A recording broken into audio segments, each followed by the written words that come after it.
What is going on, you guys? It's the crew from Odds HQ and odds.com. And you know what time it is. It's Friday night. This is the final weigh-in. I'm Bleed from Just Bleed MMA. Let's throw it around the horn and see how these guys are doing. The return of MMA Prediction Guru. How are you doing, my brother? Yeah, what's up, man? Glad to be back. Sorry I missed you guys last week. Just had a bunch of stuff going on with Thanksgiving, went back home. So, yeah, man, glad to be back on the show, though. And we got a pretty good main event, even though it's a short notice. And, I feel like some pretty good betting spots. So, good card to come back to. Absolutely. MMA Lock of the Night. What's up? I'm doing good, man. I'm happy to be back as always. The Thursday show yesterday with me and Cody was a blast. I'm happy to do it again, once again with you guys for this final weigh-in. It's always fun. Better card than last week, thank God. Definitely a better card than last week, but definitely not better than the next two that we got. But at least we got some good spots here that I can't wait to break down with you guys. So let's get to it. Absolutely, man. We are closing out 2020 with the strength. Cody Saftik, what's up on this Friday night? What is going on, everybody? I'm just happy to see my boy Guru back because, there's a couple theories floating around there. One, with Curtis Blades pulling off the card with COVID. Maybe it's COVID-related. My theory, though, the last time you saw Guru, he was actually wearing the super slick, looked like a two-piece Puma tracksuit. Obvious Russian mob ties. I was hoping something didn't go south, so I'm glad to see him back here. Absolutely. Well, here we go, boys. First fight of the night, a real clash of some titans. Gian Villante versus Jake Collier. Guru, let's give you the honors. Yeah, man, this is a perfect fight to come back to the show to, right? But, man, I don't really have a big breakdown for this one. People are trying to say that they thought that Jake Collier looked like way better at the weigh-ins. I guess he did a little bit. I don't know. But, both of them, I guess you could say, looked a little bit better. But I just don't really have much to say about the fight. I'm just going to go with Gian Villante first round knockout, but no confidence level in that. And I don't know. I was looking at Jake Collier's social media for his last fight. And the only thing I saw on there was him asking where he could find dip on Fight Island and stuff like that. So it's when I see that, I can't even pick the guy even versus Villante, man. So I'm going to go with Villante to get the first round knockout. Yeah, man, let's hope he found some skull and doesn't just throw this fight because he's having a Nick fit. You know what I mean? MMA Lock of the Night. What do you think of this one? Yeah, I do have a small play on Jake Collier here, and I know I'm going to get a ton of flack for it, but I truly believe that this is a 50-50 fight. And I am one of the believers that Guru was saying in terms of his weigh-in. He was 2.5 pounds lighter, obviously not the greatest. A lot of people are expecting him to be 255 or 250, and considering, okay, if he's in that range, he's more playable. But, I even took out my magnifying glass, put him side by side with his not his weigh-in picture from the first time because he didn't even take his shirt off that time. This time he even had the confidence to take his shirt off. So big ups to him for even doing that. But when Bruce Buffer was announcing him last time around and him at the weigh-in this morning, and he looks a little tighter. I'm not saying he looks like a six-pack or anything like that, but he looks a little bit tighter. And that's enough confidence on my end to truly believe that this is a 50-50 fight. There is no way that Gian Villante should be minus 200 here. Now, the difference between this fight and the last fight, a lot of people are going to be comparing, okay, Jake Collier, 45 seconds against Tom Aspinall. Gian Villante last time around, 3 rounds with Maurice Green. Who cares if you gassed out? But at least he made it 3 rounds. Let's not forget what the difference is here between Maurice Green and Tom Aspinall. Let's just get that clear first and foremost. These guys, Tom Aspinall, much more crisp striking, faster with his hands, very, throws his shots nice, straight right down the middle. Whereas Gian Villante, a little bit more of a winging puncher, likes to blitz every now and then. But I feel like whatever he's going to be throwing towards Collier might be able to catch those just on his forearms and just kind of kind of defend the brunt of those punches. And if he's able to survive that first round, I feel like he can still go out there and put some combinations on Gian Villante, win this fight with output. I like him via decision at plus 500. I think that's a solid spot here for him to kind of just slowly, assert himself in this fight. We know Villante doesn't throw combinations. That guy's a one and doneer. His coach loses lives off of his years off of his life just off of trying to tell this guy what to do. Put a 2 behind that 1, and then what does Villante do? Just throw the 2. You know what I mean? He doesn't even care what his coach is saying. So very uncoachable. We know what Gian Villante is about. Last time he knocked somebody out was Saperbeg Safarov over 4 years ago. We know what's up with Saprabag Safarov from nowadays. The person before that, Anthony Preux. Let's not forget, Preux was in like his 40s and mainly a jiu-jitsu player at that time. And then Corey Anderson, will give him that one. But then again, we've always seen Corey Anderson being somewhat of a chinny guy. But that was 5 years ago. Last time Gian Villante got put out, Michelle, well, obviously the Maurice Green fight. But we're talking about a guy that got put up by Mauricio Shogun Hua in 2017. Shogun Hua didn't finish anybody before that since James Tuhuna in 2013. So let's not forget who Gian Villante is. He's not this Tom Aspinall character. So I truly like Jake Collier here. As long as he can survive that first little barrage where Villante will probably have the most of his pop on his shots, as long as he's able to survive that, I think he's going to go out there and win a decision. The spot that I do like, if people don't like the Collier pick, is the over 1.5, though. I think that's a solid spot. This is going to be a bit of a slop fest, and I kind of compare it to the Parker Porter and Josh Parisian fight we had last week, where everybody's big on Parisian. Oh, look, Parker Porter got knocked out by Chris Daukaus the fight before.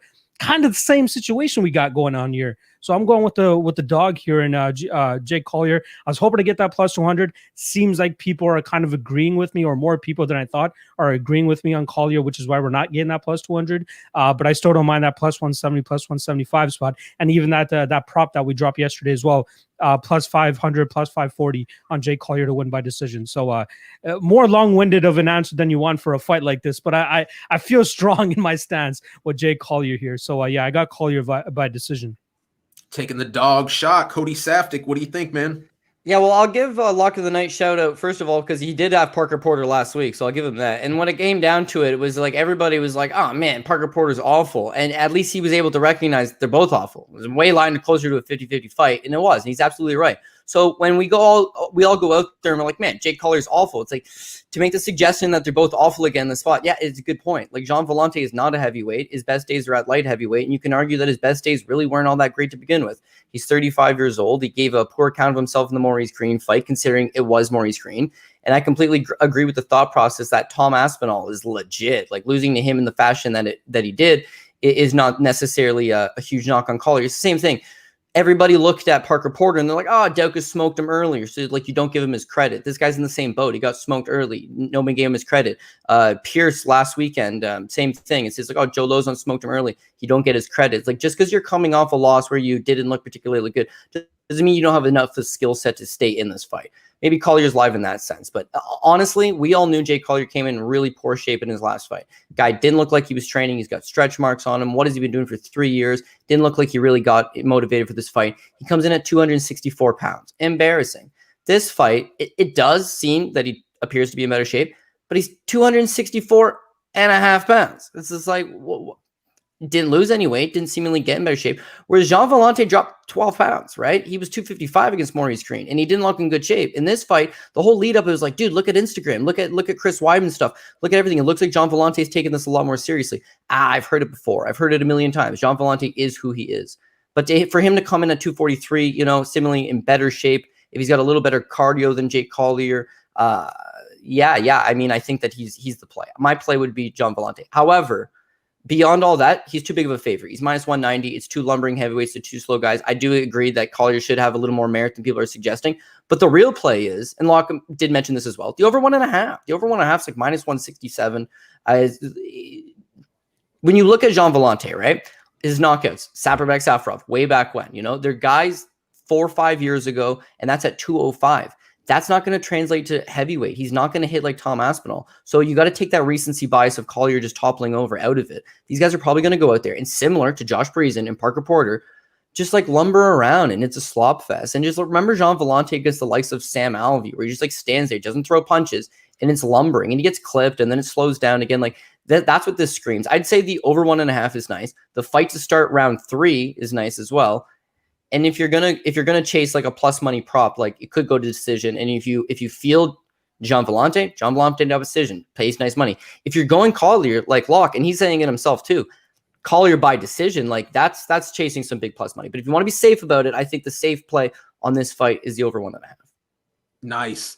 Yeah, man, I tell you what, this is a real tough one to get a read on, and I do think Gian Villante showed up at weigh-ins today. This is the final weigh-in, right? We took weigh-ins into account. I think Gian Villante is looking better, based off of his physique. The last fight, he looked like he was about, 5-6 months pregnant, looking a little bit tighter this time. So I do like that.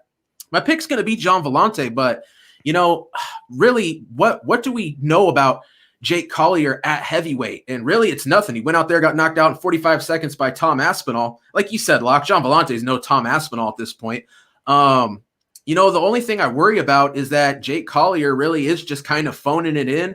Is going to show up, maybe eat a couple punches, hit the mat, say, I'm good, give me the show money, and let me move on in life, my future post-UFC. At the same time, though, I think he possibly looked a little bit better at weigh-ins, actually had the audacity to take his shirt off on the scales this time. That's kind of a good sign to me. But at the same time, man, such a question mark at Jake Collier. I don't know what we're getting out of this guy.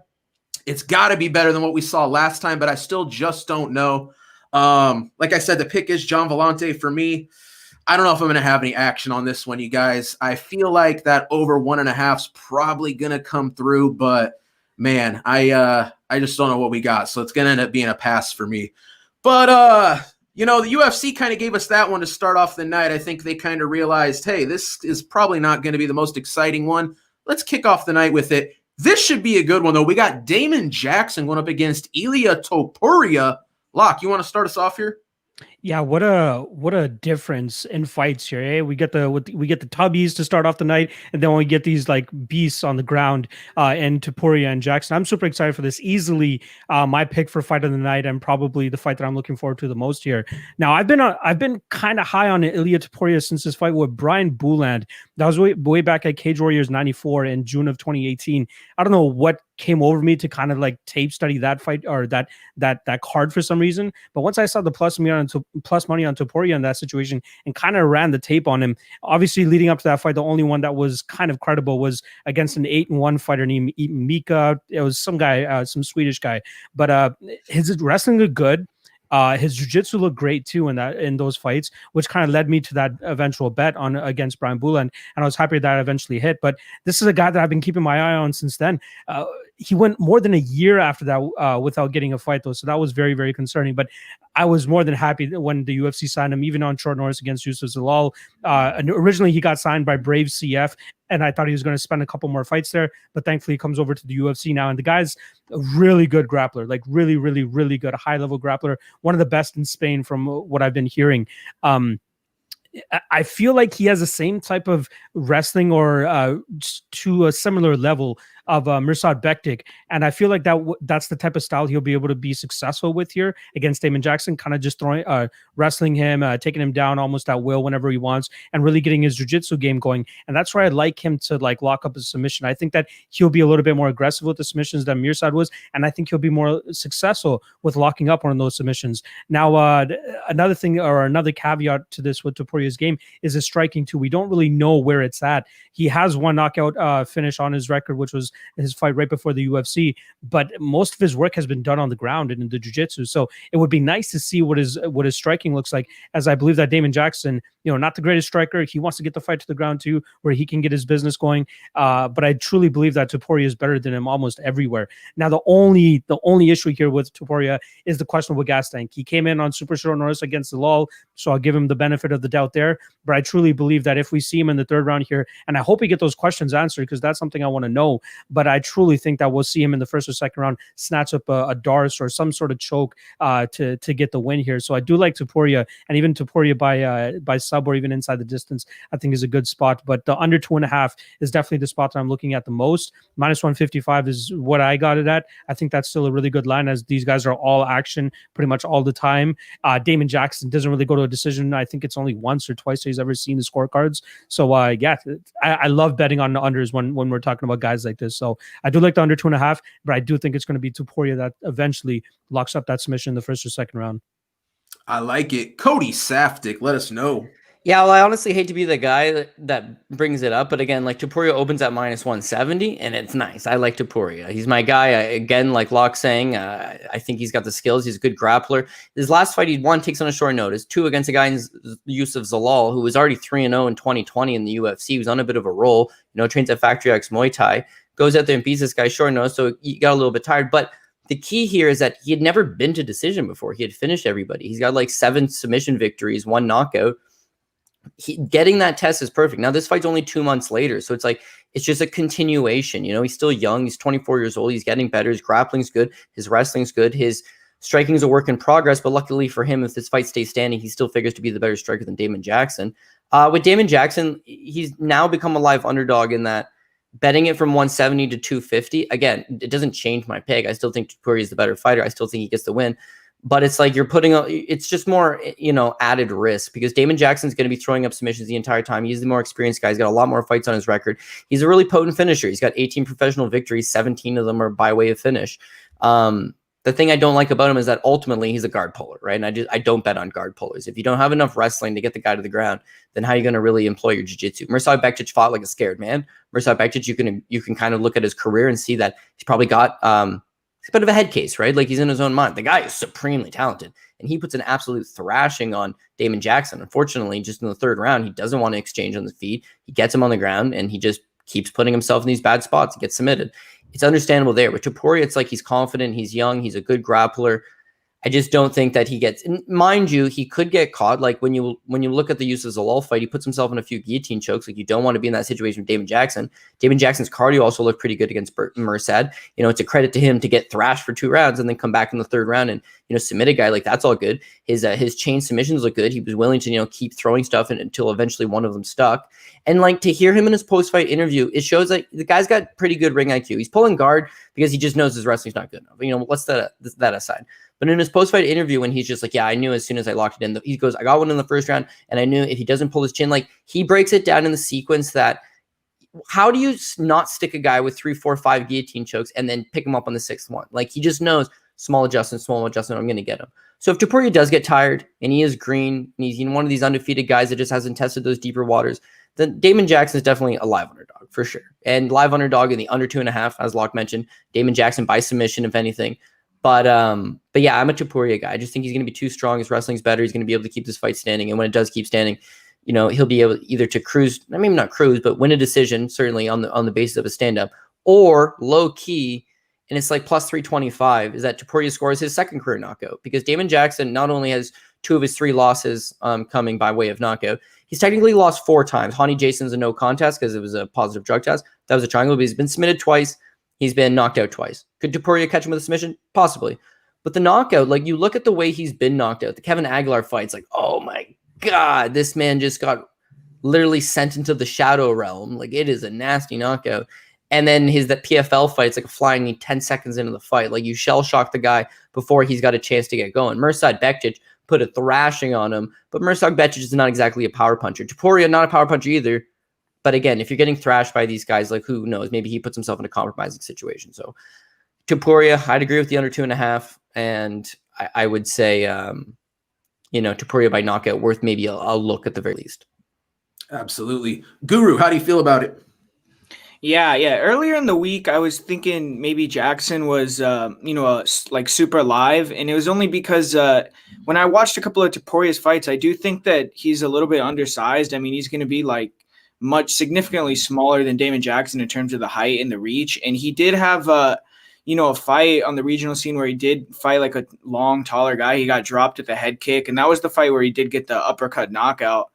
But we saw also, versus Yusuf Zalal, like you guys said, he got real tired in that third round. So that's something that I think if he gets tired like that versus Damon Jackson, I definitely think that Jackson has like a big chance to finish him in the third round. But he's at MMA Masters. He's a young guy. And I just feel like he's probably going to, learn from that experience. That was the first time he ever went to the third round too, and decision. So he's probably going to be in maybe a little bit better shape or just know how to kind of manage his cardio a little bit better.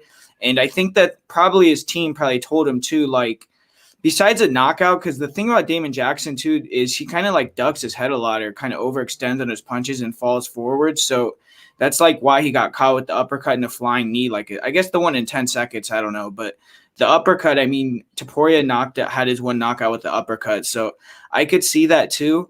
But I just feel like he can't like go all out for the submission in the first round and like blow his arms out or something or get real tired and not get it, because that'll give Jackson the chance to win. But the more the weeks gone by, I just feel like Topuria is probably the better athlete, a little better everywhere, and he'll probably be able to get by this fight just with his wrestling, I think he'll probably be a little bit better on the feet. So I'm going to go with Topuria.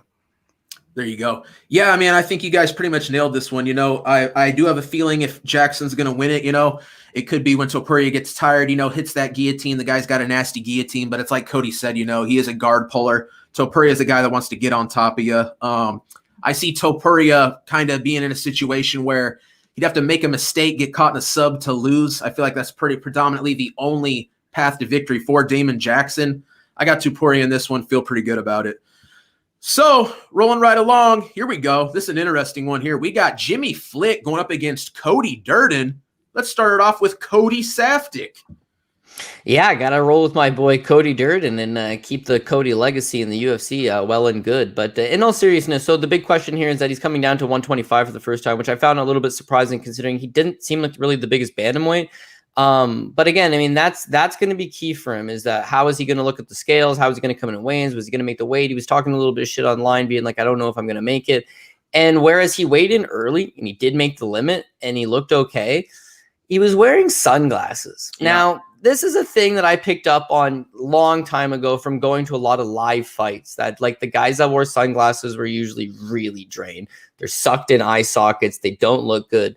They put on sunglasses. That's not always the case. Sometimes there's some showmanship, but you can tell in his body language that it looked like it was a rough cut on him. And again, the only other person wearing sunglasses is Evloev, who looked filled out at least. Maybe his was a little more showmanship, or could have been a bad weight cut. Even though he's at 45, he's have really bad weight cuts down at 35. Who knows? We'll get to that fight later.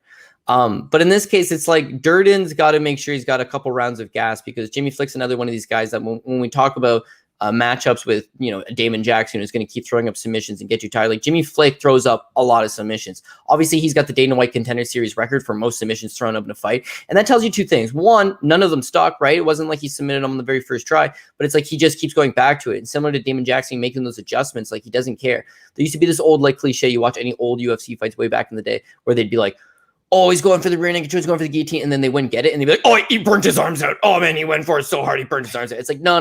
These guys will literally try it 10 times. It does not matter. They're not burning their arms out. They know what they're doing. Jimmy Flick's live in that sense. Now, if Cody Durden can keep this fight standing, Flick's problem is that he's a banger bust guy, right? All of his wins, he's looking to get you down. He's looking to submit you. All of his losses, he's been knocked out 4 times. And, basically when he does get chin checked, he doesn't wear punches particularly well. He's been fighting at 125. Now he has fought at 135, which is where Durden's coming down from before. And again, his last loss against Ray Rodriguez is at 35. And it's again by 15-second round knockout. He gets tired trying to work with these bigger guys. And if he goes out there with Durden, doesn't have the wrestling to take him down, then he's going to be in trouble. Like Durden figures to have the better striking. He could clip him at some point. He could knock him out. He could take him in some deeper waters.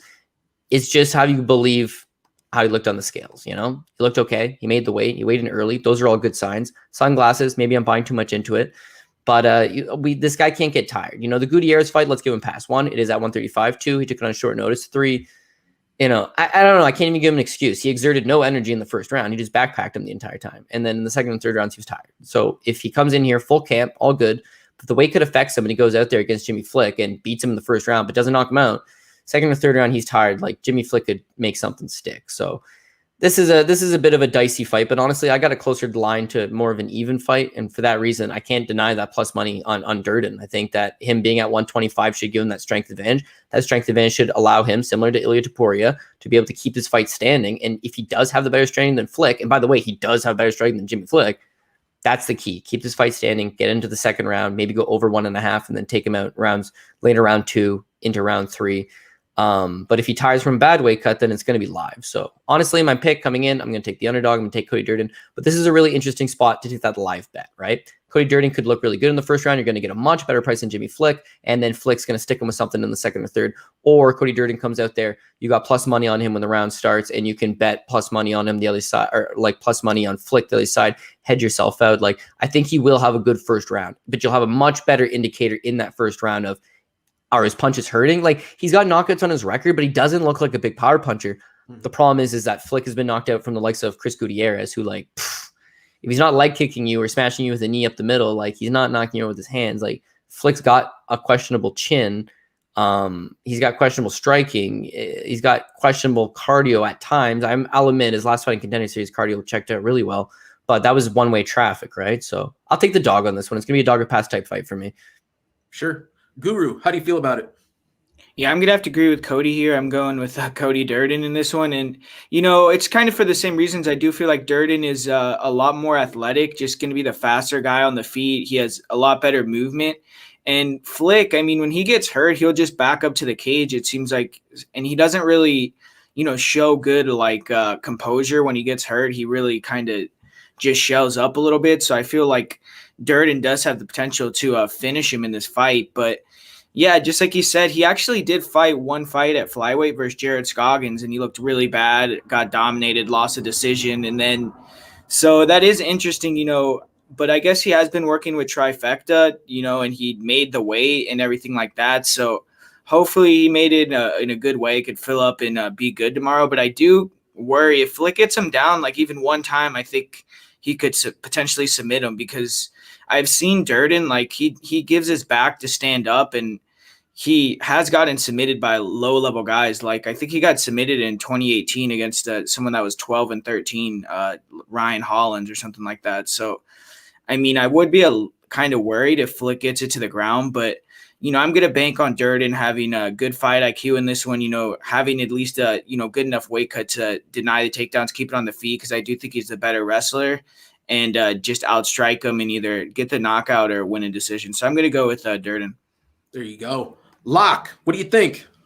Yeah, this one's a tough one for me. I'm actually going to be siding with Flick here, but it's tough for me to truly see him getting this fight into the grappling exchanges, where Durden is obviously, you know, a much better wrestler. He has the ability to get this fight to the ground.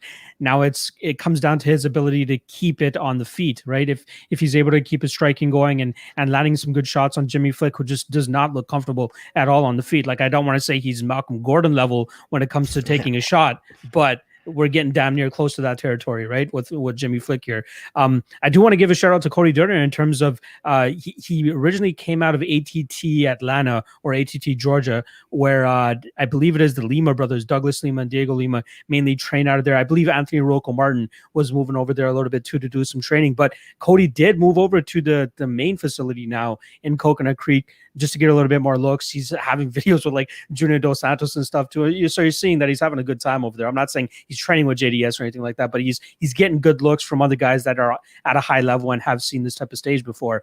I'm so torn on this fight. Like, money wise, I'm probably not going to put anything on this at all. Even like degen wise or degenerate parlays, I'm probably going to stay away from it, because I truly think that if Flick somehow gets this into the grappling department, whether it's pulling guard or you know, pushing Durden up against the cage and taking a spot where Guru said that, you know, Durden gives up his back every now and then, I wouldn't be surprised to see Flick kind of just hop on the back and just try to initiate the grappling that way. So not the most impressed with Durden. He should win this fight if he's able to keep it on the feet, because he's the much better striker, or a better striker, I should say. But I'm still going with Flick, man. I feel like he's going to initiate that grappling. And plus 110 for Flick via sub is not too bad of a line if you're actually siding with Flick, as I believe that's probably his best way to win this fight. I wouldn't take the minus 160 or minus 150, whatever he's at, but I would rather play the sub prop. So yeah, my pick's going to be Flick, but definitely not the most confident here. Sure. Yeah, man, real tricky fight. One that I've been thinking about a lot all week, one that I'm still thinking about. You know, I agree fully with you guys. Durden's going to have the advantage on the feet here. Cody, you talked about it. Flick's lost 5 fights. 4 of them have been by KO TKO. I mean, this guy, definitely a suspect chin. Here's the thing for me, though, man. You know, Durden, you know, wrestler, I think he's going to take this fight to the mat. I saw an interview where he said he's going to be the better grappler. Maybe he is, but there's one thing I know, man. Jimmy Flick, this guy consistently attacks submissions off his back just over and over and over again. Pretty good in scrambles, finds himself in some decent spots. I think there's a good chance Flick finds the sub here. I'm going to pick Flick to win. Here's where I think there could be some real value, though. Man, you dig into the resume of both these guys. Durden, you know, kill or be killed, win or lose. He's going out there. About half of his fights are not making it to the scorecards. You look at Jimmy Flick, okay? This guy almost never makes it to the scorecards. Another guy, kill or be killed. If he's going to win it, it's not going. If he's going to lose, it's not going. I think this one inside the distance probably. So that's kind of the angle I'm looking at it. Let's keep it rolling here. Like I said, Jimmy Flick will be my pick. Here we go. Matt Wiman versus Jordan Leavitt. I know you guys got some interesting stuff to say about this one. Who are we up to? I think we're back to Guru.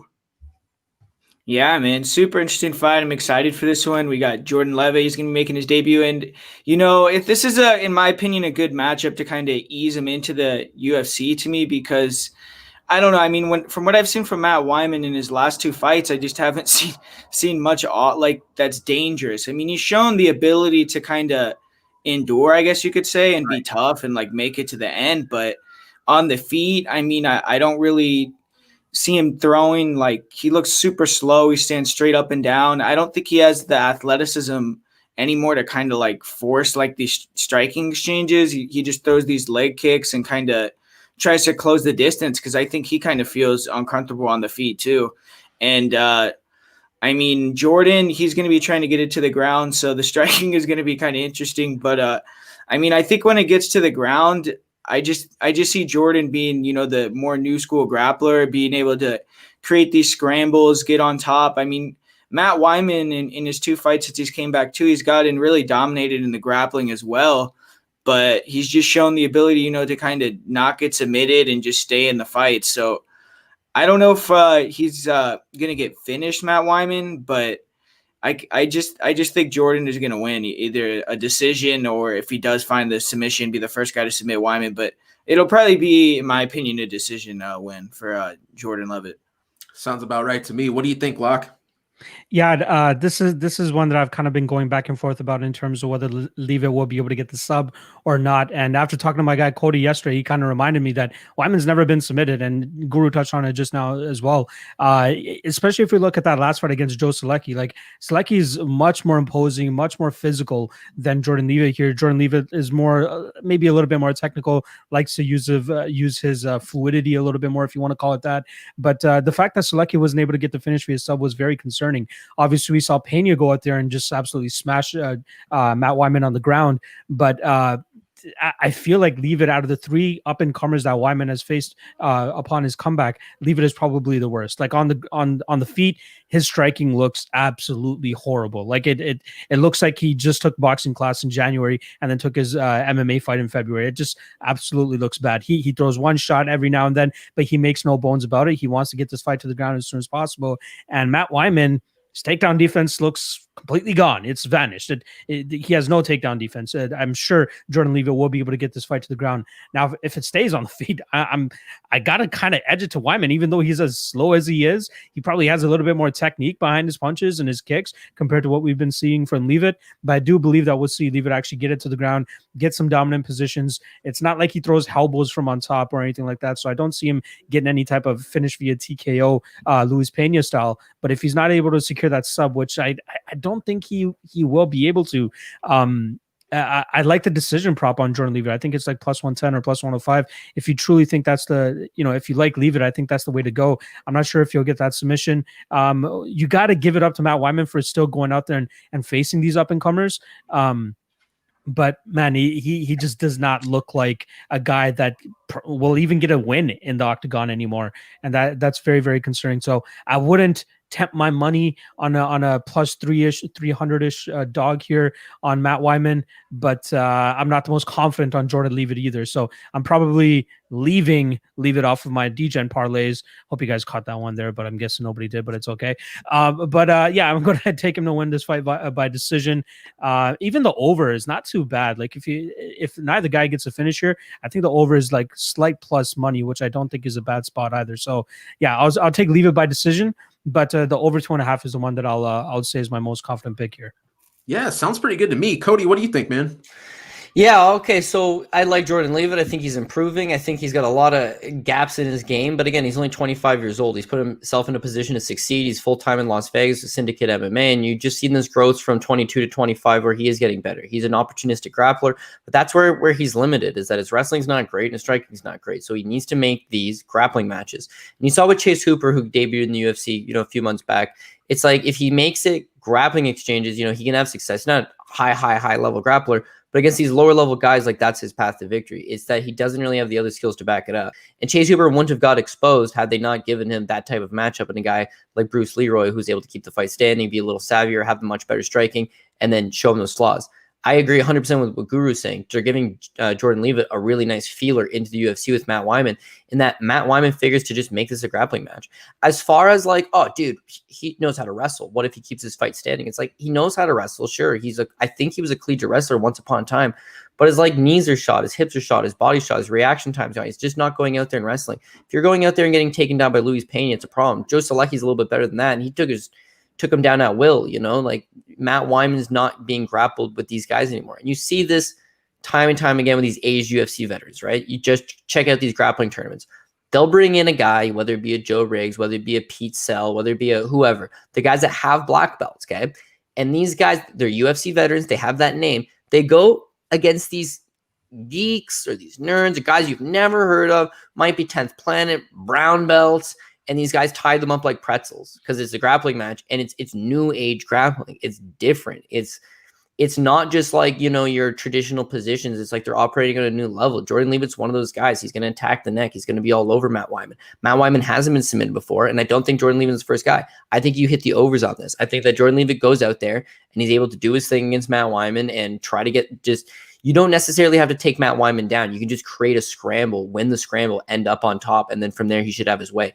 Matt Wiman is a BJJ black belt, but it's more of like a defensive black belt at this point. He's able to defend submissions, but he's not actively going out there and going for it.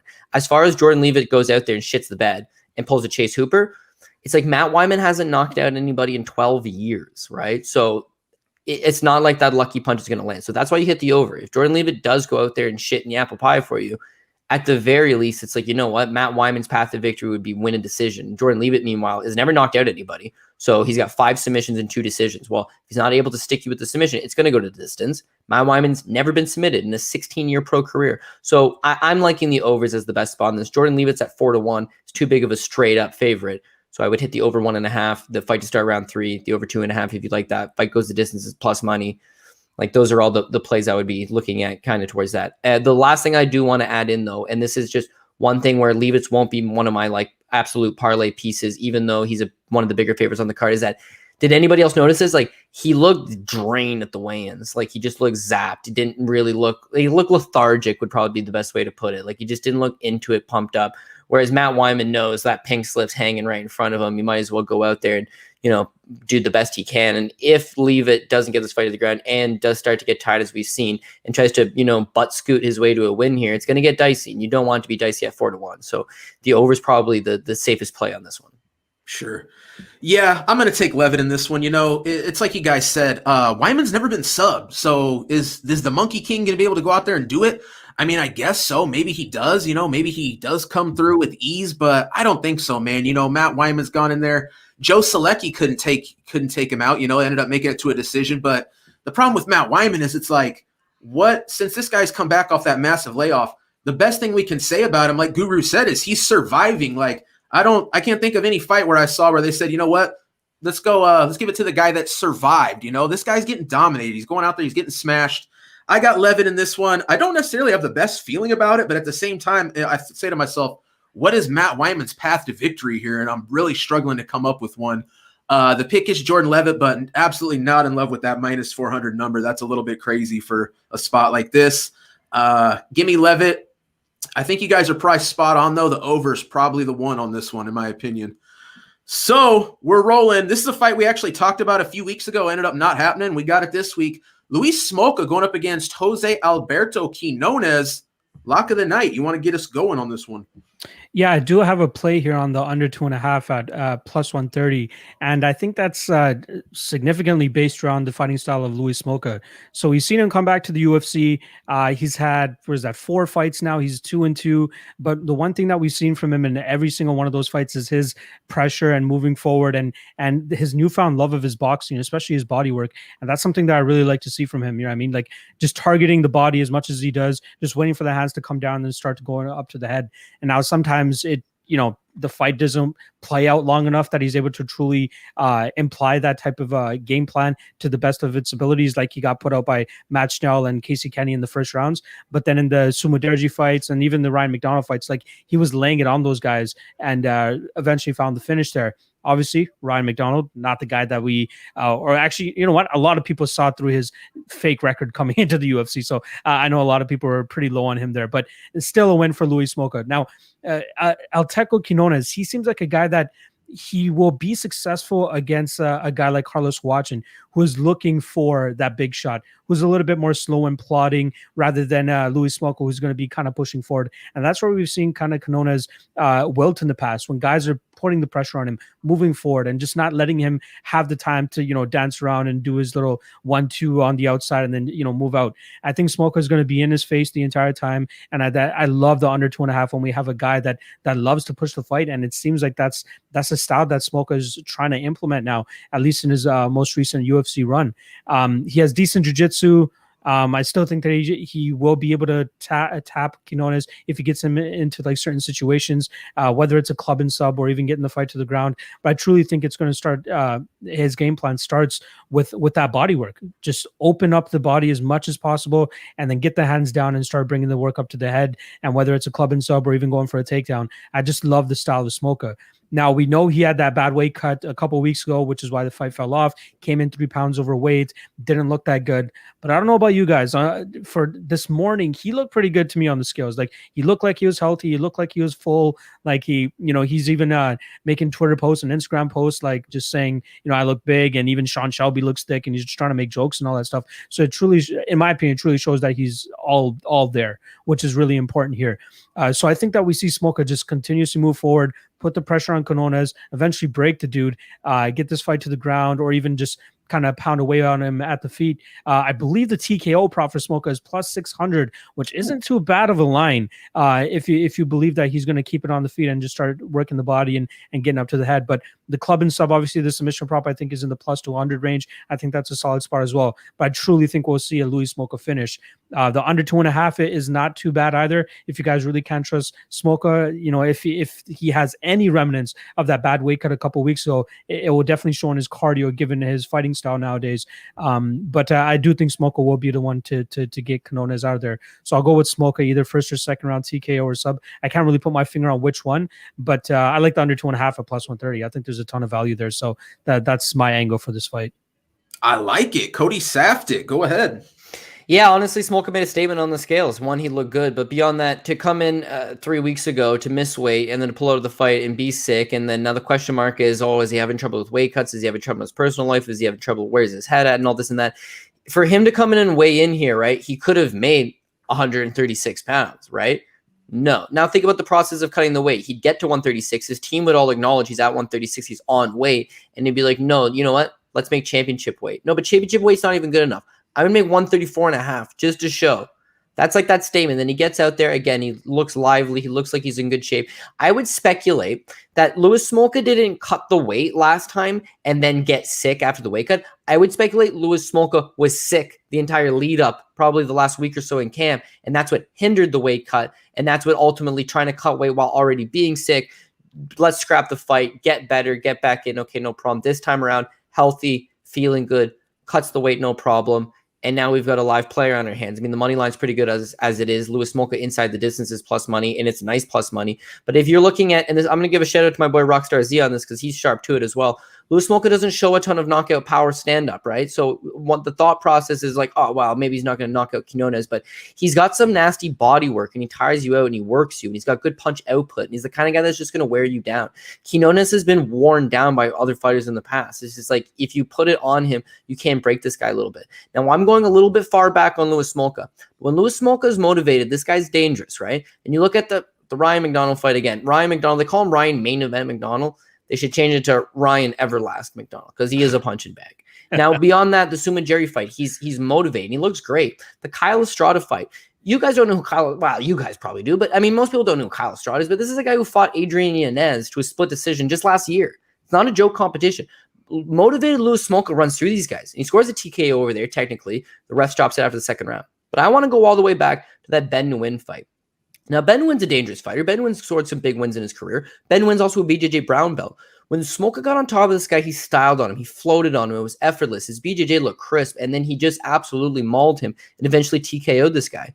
He can get that TKO. It doesn't have to be for the bodywork standing. It doesn't have to be with that clean right hand standing. He can just work this guy, tire this guy out, and eventually get on top of him. And when you have Smolka, good cardio, good shape, high output on top of you, hurting you, smashing down, wanting that finish, wanting that 50 Gs, Quinonez is not exactly a guy that lasts decisions. He's been TKO'd in the past. He's been submitted in the past.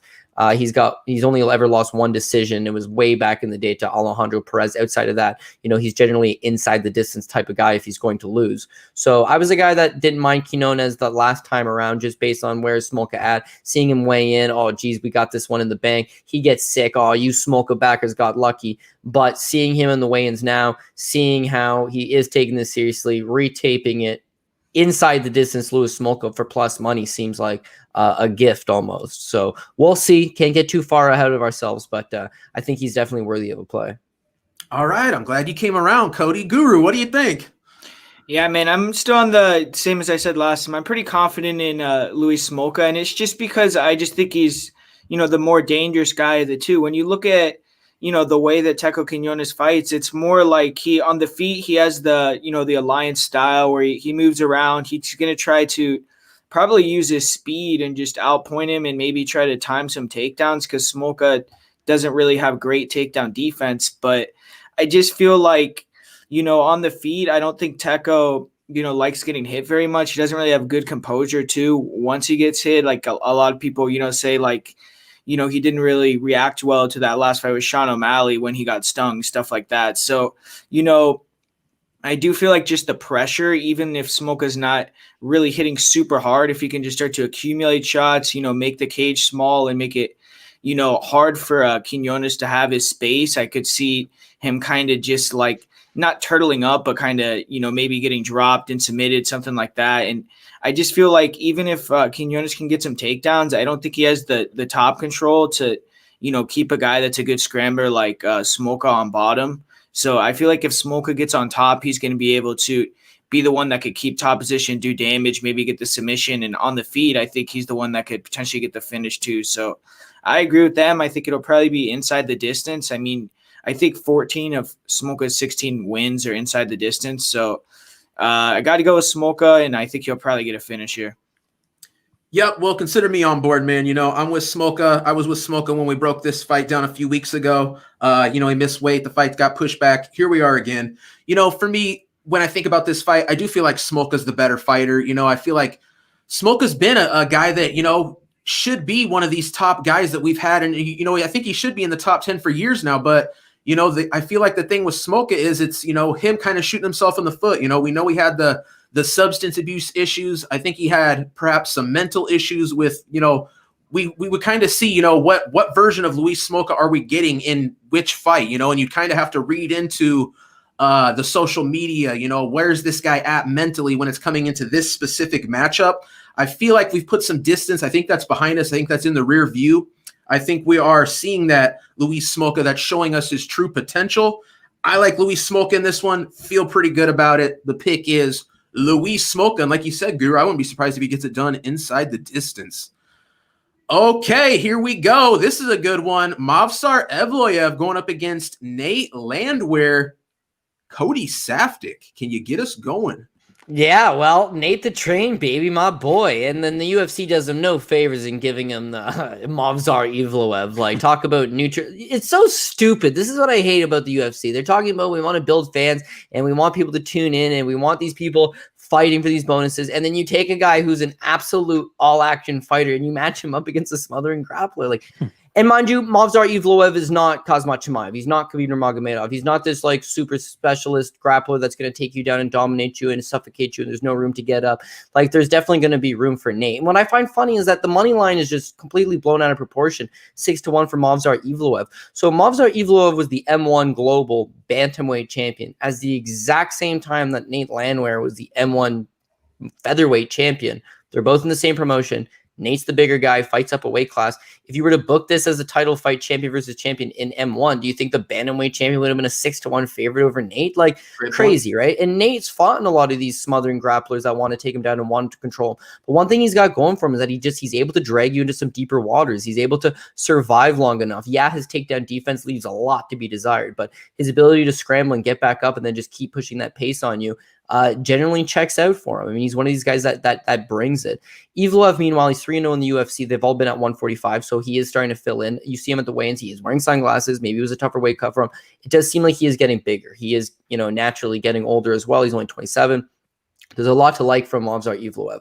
But Nate's fought in this exact same matchup many of times before. And yeah, I expect him to get taken down early by Evloev, but he needs to get up. He needs to keep working. He needs to try to land those strikes. He figures to be a better striker than Evloev, but I mean, to be honest, he's so wild and he's so loopy that he'll make a bad striker look good just because he gives so many opportunities. So it just comes down to who's judging this one. If the judges sitting cage side are like, oh, geez, we like the guy that's the wild man, that's swinging, that's going out there, that's being aggressive. He also stuffed 12 of 13 takedowns against Darren Elkins. So takedown, he's working on it. He was a former track star in college. Like, the guy is a good athlete. And again, he just kind of brings that pace. He brings that pressure. So I think he's going to pose a lot of problems for Movsar Evloev in that Movsar's last 3 fights in UFC, they're all decisions. So if he's not going to go out there and knock out Nate Landwehr, which is a task, and he's not going to go out there and submit Nate Landwehr, which is a task, then it's just like you got to go rounds with this guy. And when a guy's just charging forward at you and pressuring you and throwing down and acting wild and just, bleeding all over the place and, trying to bait you into standing in the pocket with him, it does take its psyche on you, right? So as far as the 6-1 money line goes, I don't get it. Now, if you do want Movsar Evloev, I would have chased earlier in the week. Again, price is getting out of hand. But Movsar Evloev by decision was a much better price, right? Fight goes the distance, much better price.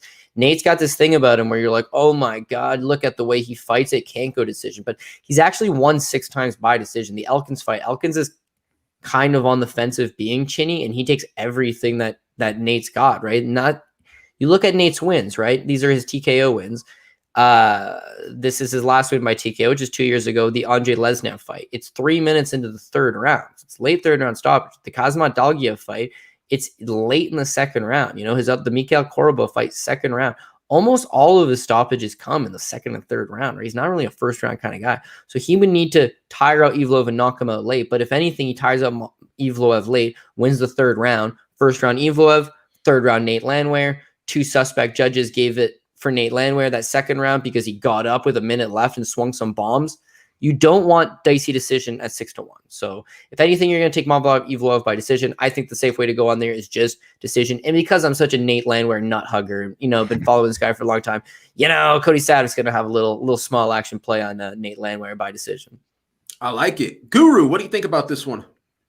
Yeah, like you said, this fight that's been, brewing for a while now. You actually see Movsar in the corner and in the cage in some of the fights when, Nate's getting his hand raised against these other Russian dudes. So I don't know. I'm sure he, wants to get some wins back for his teammates and all like that.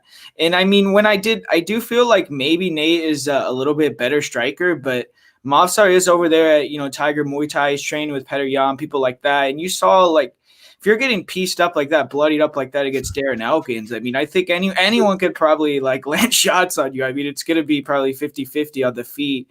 And in terms of the grappling, I mean, I just feel like Nate, when you watch some of those fights, I mean, those guys were real good wrestlers, stuff like that. But it seemed like they kind of that Victor Kolesnik guy. He wasn't really chain wrestling too much with Nate. And when Nate got up the first time, he never really went to wrestle again. I don't see Movsar doing that. I think Movsar is going to, chain takedowns together. If Nate gets up, he's going to take him down again. He's going to put him against the cage. He's not going to stop the wrestling grind just because Nate is, talking shit to him or getting up. I feel like Movsar is one of these guys too, where he has kind of a screw loose too, man. He's kind of you could see him in the cage. He's a little bit of a wild man too. So I don't think he's going to be backing down or getting tired. I think he's going to get stronger as the fight goes. So that kind of takes away one of Nate's bigger strengths, in my opinion. So, I mean, I've seen Movsar in there with guys that push the pace like Enrique Barzola, and he was able to keep that pace and kind of outgrind those guys. Same thing with Mike Grundy. So I've been pretty impressed with Movsar. I feel like the line maybe is a little bit off. Maybe, I feel like it is maybe even way off. Maybe you could put Movsar a minus 300, but I still think he should be a pretty sizable favorite. And I feel like he's going to win the fight.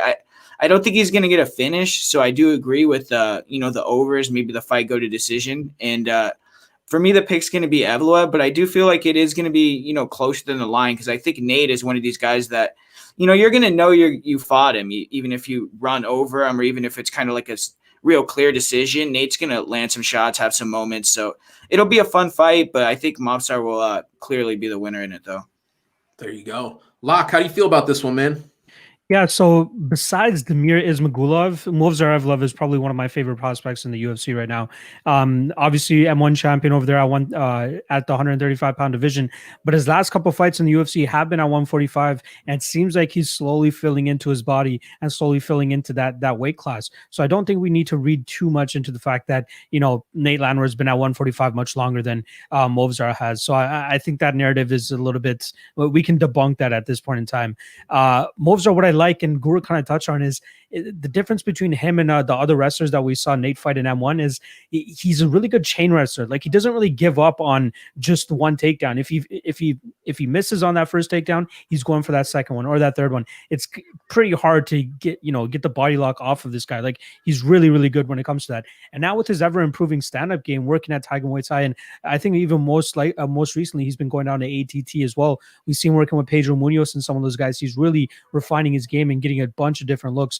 And again, I love when guys do go to these super camps for spots at a time, just to get these other looks, and I think that's very beneficial for him. But I really like the progression that we're seeing in his stand-up. Like, the way he was piecing up Mike Grundy in that fight was very, very. It was very respectable. Now, I'm not saying that Mike Grundy is a high-level boxer or anything like that. So maybe he could have, almost a lot of people can have success against Grundy in that facility. But Guru touched on again too. When Nate Landwehr is getting touched up by Darren Elkins in round 3, it's a little bit of a red flag. I mean, when you're seeing his head snapping back and just easily getting tagged, maybe he's not getting dropped or anything, but he's getting hit. And we know that Movsar can definitely hit.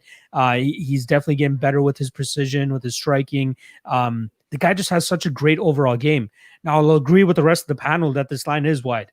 I would actually go as high as saying that he should probably be like minus 400. I think he wins this fight. He wins this fight, no doubt about it. At first, I was thinking maybe inside the distance, but I got to give up the durability to Landwehr. Obviously, he got put up by Herbert Burns last, I believe it was 2 fights ago, but that was like a perfectly placed knee. Like, I don't even think Nate saw that strike coming. So that one, you got to kind of just chalk that up to just giving him the benefit of the doubt there. Movsar Evloev, not as much of a finisher. He's more of a grappler. He's more of a grinder. He wants to get this fight to the ground. I don't think he was as confident in getting Mike Grundy to the ground, who was a pretty good wrestler himself too. And he did face some adversity in that first round, but we saw him come back from that deep dart stroke that he was in, and even finishes that round by piecing up Mike Grundy, cutting him nice right under that the left eye, I believe it was, and then continued out for the next 2.5 rounds.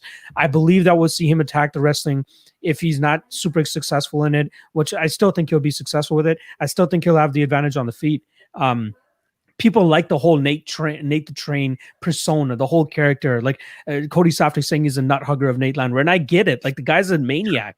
But when you see him just landing a beautiful shot on Darren Elkins and looking over at Dana White and just screaming and all this type of shit, and just screaming Dana in the middle of his fight, it's just insane. Like, the guy definitely has not just one screw loose, probably like 10 or 15 screw looses in his head.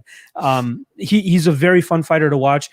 Poor matchmaking on the UFC's part to put him up against a guy like Evloev. Go out there and give him some fun fights. There's a lot of fun fights that you can have at 145 pounds. Why do you need to throw him against Movsar Evloev? I don't understand it, but I do think that Evloev still goes out there, grinds his way to a decision victory. If you don't like that minus 630, obviously I don't think a lot of people do. Him to win inside or by decision is minus 170. But if you're scared of the judges, there have been some shady judging every now and then. Over 2.5 at minus 208 is not that bad of a spot either in a fight where I do think that the durability of both of these guys will hold up. The chin of Evloev has looked great. He hasn't really, he's never lost. So he's never been knocked out or anything like that. And I don't think that he'll be able to put away Nate. So either the over 2.5, but I think my favorite play here is actually Movsar via decision. And I can't wait to see this guy continue to just hone his game and get better and better and start rising up those ranks, because I truly believe he could be a top 10 threat in that 145-pound division. But once again, my pick is going to be Evloev via decision. Right on. Yeah, I tell you guys, man, I'm on Evloev as well. I believe he is. Well, I don't need to believe, it's the truth. He is the heaviest favorite on the card. One thing worth mentioning, man, Evloev opens up at like a minus 350. This dude's been up as high as minus 700. So, we see spots where people seem to want to pick out a favorite and just steam him to just crazy numbers. Evloev was our guy in this spot. But, Cody, you brought up some great points, man. Nate the Train, majority of his career has been spent taking out a lot of these Russian fighters. You know what I mean? One thing that I was a little bit worried about, Nate the Train, the true 145er, the guy that spent, far more time. We saw weigh-ins today, and honestly, not as big as a size discrepancy as I thought. I thought Nate might have a touch of size. Not really, man. He might be the slightly thicker guy, but I don't think so. Evloev's looking totally comfortable at 145. I like him quite a bit. The one thing I am worried about is this fight going to a decision. If Nate can keep the fight standing, man, I think he's got a pretty good chance to win this fight for sure. Locke, you talked about, the yelling, the screaming. He's making train noises. He's pointing at the guy. Sometimes this scores really well with the judges. I liken it to the key eyes of a Holly Holm. You know what I'm saying? Sometimes the impactful, more braggadocio showmanship, it translates with judges, it seems to, a lot of these times. But for me, Movsar Evloev is the pick. Pretty confident in him. Wish we all could be hitting him at that opening line. I feel like the value's way swung on the side of Nate the Train. But the pick is Evloev for me. So, rolling along, we're already on the main card. That actually was our first fight kicking off the main card. This is going to be a good one here, I got a feeling. Roman Dolidze going up against John Allan. I believe, is it Cody Safdie up on this one?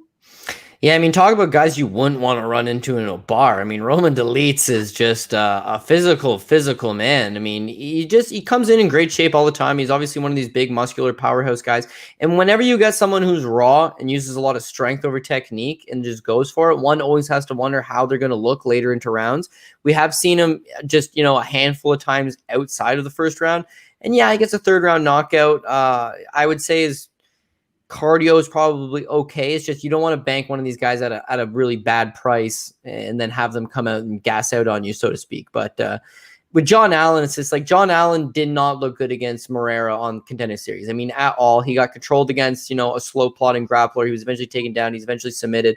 I didn't think he gave a very good account of himself. Coming back from that against Mike Rodriguez and now grappling Mike Rodriguez, well, slow Mike's not exactly a very good grappler in his own right. And so, yeah, it was nice that he got the 4 or 5 takedowns. It was nice that he was able to get that decision victory. But then he eventually, ultimately gets popped by USADA and it's resulted into a no contest. Now he's coming off a bit of a layoff. Coming on the scales today, I thought he looked pretty deflated. I didn't think he looked overly in good shape. And then seeing Dolidze come in, it's just that same thing. It's like, oh, man, Dolidze is way stronger than this guy. So he's not as good of a grappler as a lot of people are painting him out to be. I think that they're quick to be like, oh, he's a former ADCC champion. Oh, he's a BJJ black belt. Oh, he's got these heel hooks early in his career. Like, he's going to dominate. I don't think he's like a super accredited grappler, but I do think he's going to have the grappling advantage. How John Allan goes out there and takes this guy down, probably not going to happen in the first round. He needs to tire him out, kind of expose him later on, but he's going to be dealing with a world of shit prior to that because Roman Dolidze is live in that submission. It was plus 800 earlier in the week. Obviously, that was everybody's favorite parlay of the week. It's now dropped to plus 500. Still seems pretty reasonable. Roman Dolidze is live with that submission, but beyond that, it's like he's just live inside the distance. Like, you should go out there and put on John Allan, whether it's by knockout, whether it's by submission. He's going to fight for your money. He's going to go out there. He's going to do his best. He's not one of these guys that's looking for a decision victory, right? He shows a lot of inside the distance finishes. This probably shouldn't be none other. Again, John Allan didn't impress me at the weigh-ins. I'd have to say that my favorite will have to go towards Roman Dolidze. But there's something about taking a lot of these, Eastern European bloc guys that are still really young in their career, who haven't really experienced the setbacks of loss, who haven't gone into deeper waters against a guy that, we're just, maybe John Allen's been making improvements. He's still young. He's got a bit of he doesn't have the size. He's just not physical enough, I guess. So I got Roman Dolidze. Again, I just don't think that Dolidze is like top of my parlay main lock piece. I think there's question marks that he still needs to answer, but I do think that he's the favorite in the spot, rightful favorite. And I didn't come out with it. I see a lot of love floating on lines. Everyone's got this Georgia parlay, right? Like the Georgia connection. You put Topuria and you put Roman Dolidze. Like, I like it. I like Topuria. I like Dolidze. I'd say Topuria is the safer of the two, but obviously he's the shittier price tag as well. So, I mean, that parlay as well pays slight plus money, and I can't say I don't like it. They'll both go out there and at least have a fun showing at the very least. Definitely. Locke, how do you feel about it? Yeah, these Georgians have definitely been killing it, albeit the Liana Jojua loss to Miranda Maverick a couple weeks ago. But Giga Chikadze has been killing it. Roman Dolidze has that knockout. I believe it was a spinning back fist that he landed. But yeah, when you watch the tape on this guy, like if you watch his last 3 fights alone, you really don't get the full picture of what kind of fighter this guy is and what kind of skills he has. He does not show his brown belt in jiu-jitsu at all in any of those fights. The guy just wants to stand in the middle of the cage and throw bombs. He wants to, for a lack of better words, it's just a dick swinging contest with this guy. The guy wants to go out there and throw bombs, try to knock your head off, and he likes to just jeer you on, just keep cheering you on, just come fight me, come punch me, and that's kind of his style. I'm not sure if John Allan will really engage with him in that either, though. We've seen a little bit more of a well-rounded game from John Allan, especially in that fight against Slow Rodriguez.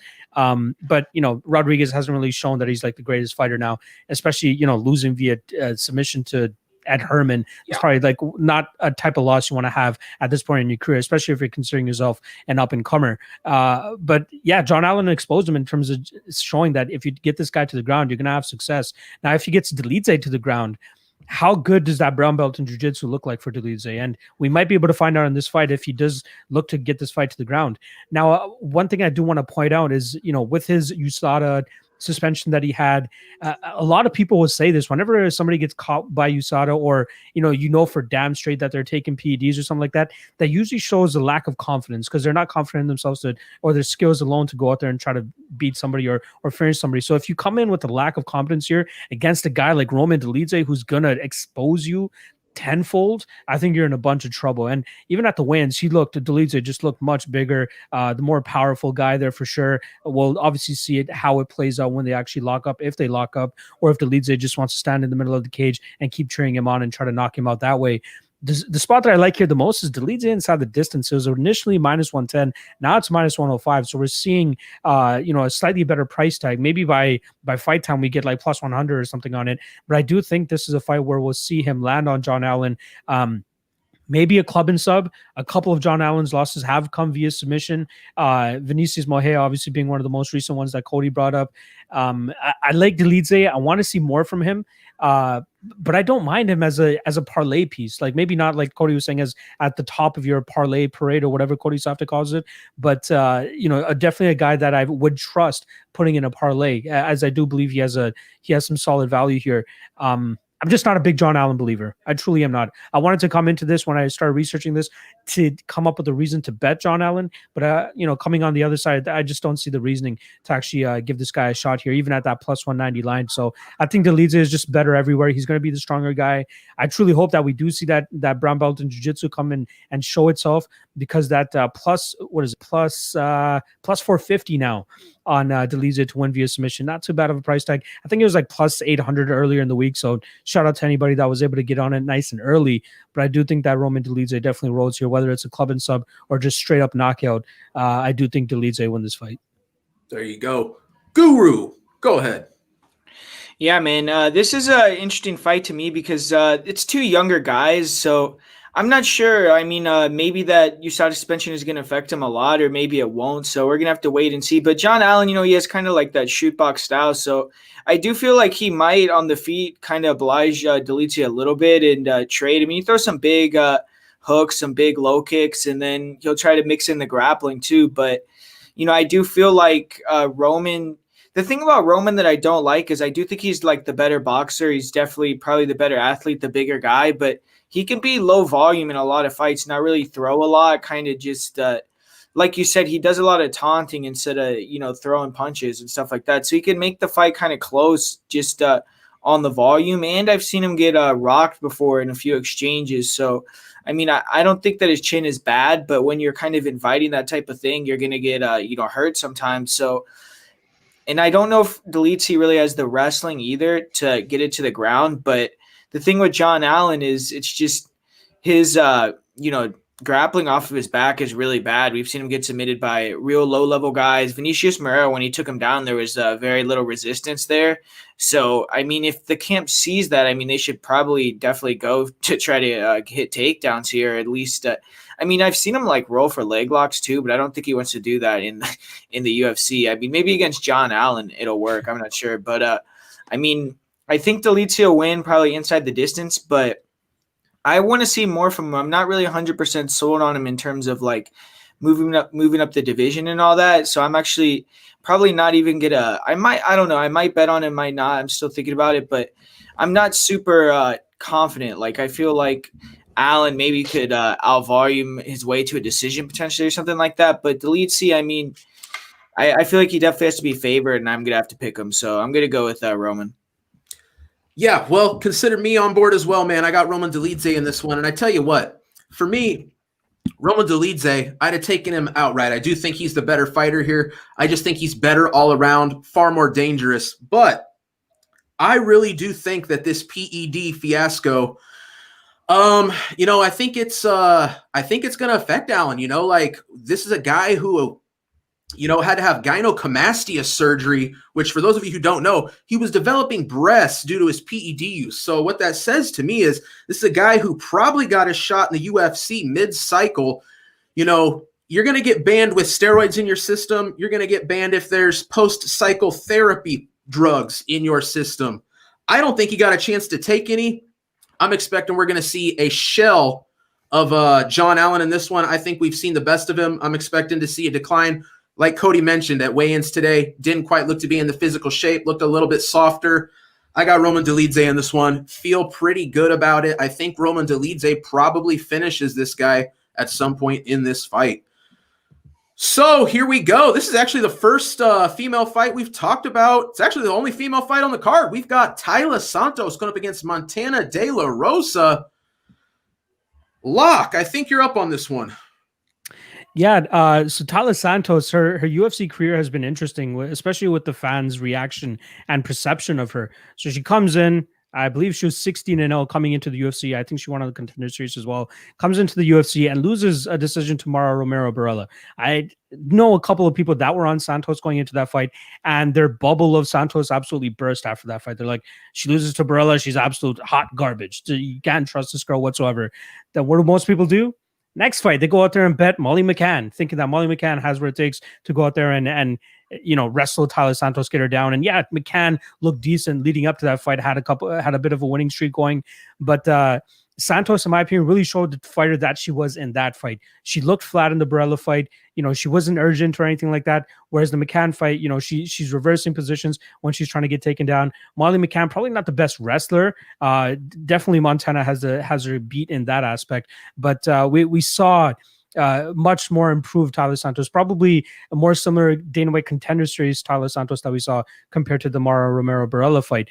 Good striking, doesn't mind the clinch. She even went for a couple of takedowns against Molly McCann too, to try to accumulate a bit of top time. But De La Rosa is a completely different fighter. First of all, she's way bigger than Molly McCann. She's pretty much the same size as Taila Santos, maybe if not a little bit bigger too, from what we saw at that face-off earlier today. She has a credentialed wrestling background, has good jiu-jitsu in my opinion as well too, and she might be able to show off a little bit of strength here. Now, a lot of people are off Montana because of her last fight against Viviane Araújo, who in my opinion is probably one of the top fighters in that division, albeit she lost to Jessica Ai, which is probably, not the nicest loss that you want to see on a fighter's record. But Araújo, I think she has a ton of potential. She's strong, she's quick, she's fast. Whenever De La Rosa tried getting those clinch situations going or those grappling situations going, Araújo was just so quick in terms of just squirming. She never stayed put for even half a second. There was no time for De La Rosa to really get a takedown initiated or even going, because Araújo was just, battling the underhooks, getting out of the way, keeping her back off the fence. She did a really good job of staying away. And then obviously we know how good Araújo's striking is. She absolutely pieces up Montana De La Rosa. Now, that might tell you, okay, De La Rosa's striking is probably not the greatest, but one thing that you got to give to her is she has heart, she has grit, she's durable as hell, she can take a punch. She took a beating from Araújo, and in my opinion, Taila Santos is a poor women's version of a Viviane Araújo. She's not as fast twitch muscle as her. She's not as quick. She's not as strong as Araújo, at least in my opinion.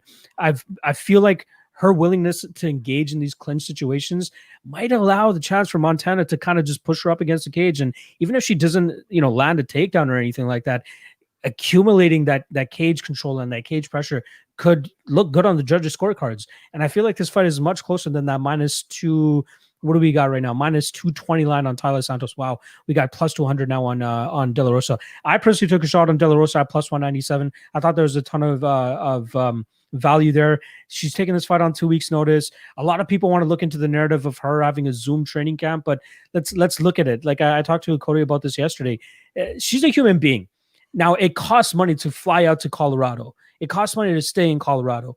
You know, how much are you really going to absorb in a week's time? That's going to make a difference when you're fighting the following week. You know what I mean? You're flying all over the place. You're getting readjusted to wherever you're going. Why not just stay where you're at in Albuquerque? Her husband's a UFC fighter too, a good black belt. I don't want to say high level. I almost stumbled on my words last night by saying that, but he's a good black belt to Mark De La Rosa. She was trained there pretty much her entire career. It was just up until recently, I believe, before the Araujo fight, where we saw her go over to Team Elevation. So I don't think it's a huge negative that she didn't get to go to Denver for this training camp. Again, very abbreviated training camp. We got 2 weeks. You know what I mean? 2 week notice here. But I do think she has the chops to go out there and look like solid value at plus 197 to control Taila Santos up against the cage. Maybe get a couple takedowns. I don't think that should get the submission here, but I do think that should be able to accumulate a ton of control here and pull off a victory here. But the line that I do like the most outside of that plus 197 on De La Rosa is the over 2.5. It's minus 255 now, so maybe it's a little bit too chalky at this point in time. But I don't see either girl getting a finish here. If Araujo wasn't able to put away De La Rosa, I don't think that Taila Santos will be able to either. I feel like both women will be able to survive it. They have good durability. They'll make it to the judges' scorecards. So I think the safest play is the minus 255 rather than playing the minus 220 on Taila Santos and possibly getting screwed by a judge's scorecard. I would rather be covered. And even if fight goes to decision, minus 215. Okay, slightly better price tag there. So if you have access to that, I think that's a solid spot. But I think there's some good value on De La Rosa here. And she burned me in the past with Araujo. I learned my lesson there. But I truly feel like Santos is a poorer version of Viviane Araujo. And also, let's not look over the fact that Taila Santos' 16-0 record before coming to the UFC. Let's call it what it is. Padded. Definitely a padded record. There's I believe Astro Fight Team is what she's out of. Apparently they're notorious for doing this, for padding records in the past and then getting these people to the UFC and they kind of get exposed. I'm not saying she got completely exposed in that Barilla fight because obviously she wins her next fight against Molly McCann, but I feel like De La Rosa will give her a better fight or at least a tougher fight than we saw last time around with Molly McCann. So I'm going with De La Rosa here. I don't think she gets the sub. I think the decision is the best for her. So even De La Rosa by decision at plus 320 is not a bad spot, but even plus 200 is more than enough value. So I'll shut up now, but I do got De La Rosa to win by decision. There you go. Guru, who you got in this one? Yeah, I'm going to have to go the other way. I'm going with Taila Santos in this one. And I just feel like she's going to be the more physical of the two girls, even in the clinches. I think she's going to be more physical than Montana. We've seen Montana, she when she fought Andrea Lee as well, she really struggled with the physicality of Andrea Lee, lost the grappling there. And we've seen Andrea Lee in fights before that and after that really struggle with grapplers. So the fact she was able to out-grapple Montana De La Rosa kind of was a bit of a red flag in my opinion. And I just feel like Taila, she could win the fight with her leg kicks alone, with the leg kicks in her jab, man. I feel like Montana really got pieced up with the leg kicks in her last fight against Araujo. That was a big issue for her. She was like biting super hard on the feints too. And Taila, maybe she's not as quick, like fast twitch as Araujo, but she's a little bit bigger. She's like 2-3 inches taller. And I feel like she has more of like her game goes for 3 rounds better than Araujo's. I think she can kind of maintain her energy and her power a little bit better throughout the fight. So I just feel like even if they get in like some clinch exchanges, I think Santos could hold her own, even though she lost that fight to Barella where, she was saying she had like a lot of jitters too. She did take her back in the first round. She had a few moments in the fight and she's not like a bad grappler. I don't think Montana is going to be able to, take her back or submit her. When you look at the girls that Montana's submitted or beaten in the UFC, I mean, she's beaten like Nadia Kassem, Rachel Ostovich, girls that aren't very good, man. So I don't really put a lot of weight into that. I don't think that I just don't see Montana getting the win. I think that Santos is just a little bit more athletic, a little bit faster, better on the feet. I think that when they clinch up, I think Santos could have the physicality advantage too. And even if Montana gets takedowns, I think Santos could maybe work back up to her feet and just be more dominant in the striking. So I got to go with Santos in this one. There you go. Cody Safdie, who do you got? Yeah, I think the move is you go for the over. You take the over on this spot. I think yesterday Luck and I talked about it was minus 205. Now I'm seeing it as high as minus 225. But again, if you depending on what book you're using, that seems like the way to go. I think when you look at Taila Santos, yes, 16-1 record, totally ballooned up. Yeah, okay, Astro Fight Team representative, and that is something that they do. But actually, Darren Till's from Astro Fight Team, and little known thing, well, I remember, but he was plus money against Wendell Oliveira in his UFC debut because it was like, he crushed a bunch of cans, but it's like, no, this guy actually looks pretty good. I remember I had him. And he goes on to be Darren Till, a top 5 guy in the division. So just because you've crushed a lot of cans doesn't mean you don't got something. It's debuting in the UFC and getting out grappled by Barella, bit of a problem. Now, Barella is a grappler, her wrestling's okay for the division, her grappling's okay for the division. She's just not good. She gets submitted by lesser talent. She gets taken down by lesser talent. It's not all that good. But it's your UFC debut. It's the first time you've gone for, you look at all of her finishes. That's why I'm taking the over here. All of her finishes are over like 0-1 opponents. 0-0 opponents and 0-1 opponents. It's embarrassing. If this is North America, that most athletic commissions probably wouldn't even sanction these fights. But all the same, she's defeating. So that power, that finishing ability, I don't think it translates over. Now with Montana De La Rosa, we see in her last fight against Villante, she's getting her leg chewed up, face busted up. She's cut, she's hurt, her nose looks broken, she's huffing and puffing, but she takes the punches. She's been knocked out one time in her entire career, late, 3rd round stoppage by Cynthia Calvillo. No big deal. That ended up being, again, a future former, a top 5 contender in the UFC. She's only been submitted one time, and it's Mackenzie Dern. And it's a rear naked choke omoplata. It's one of the funkiest submissions you've ever seen, and the only time it's ever been done in MMA. And Mackenzie Dern is one of the highest level BJJ black belts. So when she's losing inside the distance, it's to the creme de la creme. Meanwhile, you look at Taila Santos, she's defeating these 0-1 fighters, but her 2 fights in the UFC, Barella, decision, and against Molly McCann, she gets 5 takedowns. She's bigger, she's strong, she's more physical, but again, it's a decision. So as Montana De La Rosa, it's hard to submit her, it's hard to knock her out. At the very least, she comes in on short notice. She's not in great, as good a shape as she could be. Her timing's a little off. Her striking's not as good as you'd want it to be. Give her, she still should be able to last that decision. So if Taila Santos is going to win this one, Taila Santos is probably going to win by decision. If you see Montana De La Rosa spring the upset, I would expect it to be, again, just like Guru's saying, her wins likewise, her finishes are really low level. Her other fights are by decision. Now, looking at the numbers, and if you just want to just look at numbers for what they are, you have Montana De La Rosa figures to be the better wrestler, right? I mean, she's somebody that, even though she was getting out grappled and out muscled by Andrea Lee, she did take her down 5 times. She also fought Mara Barella, didn't lose the grappling exchange in that fight, won that one, and was able to take her down. And then that last fight with Vivian Arroyo, once she gets her tired down and she keeps coming at her, she eventually takes down Vivian Arroyo. Those are all, feather in your cap takedowns but short notice, trying to keep up that pace for 3 rounds, it is a tough task.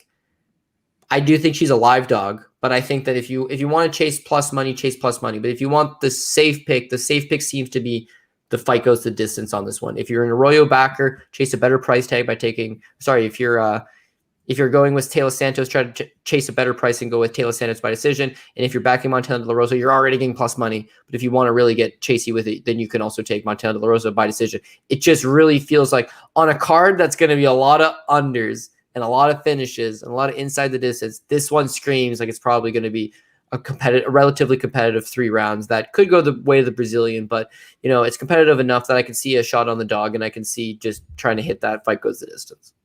Sure. Yeah, it makes sense to me, man. It's women's MMA. If Montana De La Rosa wins this fight, I won't be shocked. Taila Santos, we've seen a very impressive performance. We've seen a very unimpressive performance, It's like Guru touched on, I think she was, I saw an interview where she said, she was definitely affected, octagon jitters, all that stuff, just kind of froze up, didn't really go, and you watch the performance. Yeah, very stale, but seemed to get it together. I don't know if it was a mental thing, what the deal was, just getting in there for a second time. The sophomore debut, goes out there against Molly McCann, really puts it to her. Very impressive performance. I think that's the Taila Santos we're going to get here. Montana De La Rosa, again, Guru, you touched on it. You look at the names she's beaten, it's that very lower tier women's fighter. You look at the names that have beat her, it's that middling upper area. I'm trying to think, where do I put Santos on this gauge. And I'm going to probably lean more towards the people that are beating Montana De La Rosa. Again, women's MMA, not a ton of underdogs that I'm loving on this card. I think Montana could win. I don't think Locke's crazy. I think she could pull it off. But for me, it's Santos in this one. I think she would have to have another really flat, really bad performance to lose to Montana De La Rosa, or we just see Montana De La Rosa come out here and look really good. But for me, give me Santos. The record is shockingly inflated. Man, dig in and look at some of the records of these chicks she's beat. It is atrocious. I think she's got the skills to win this fight, though. All right, here we go. This one's going to be a banger, no doubt about it. We got Gabriel Benitez going up against Justin Jaynes, I believe, Guru. Cody? Is it Cody? I'll go with Locke. I think it's Cody. Locke says it's Cody. Let's go, Cody.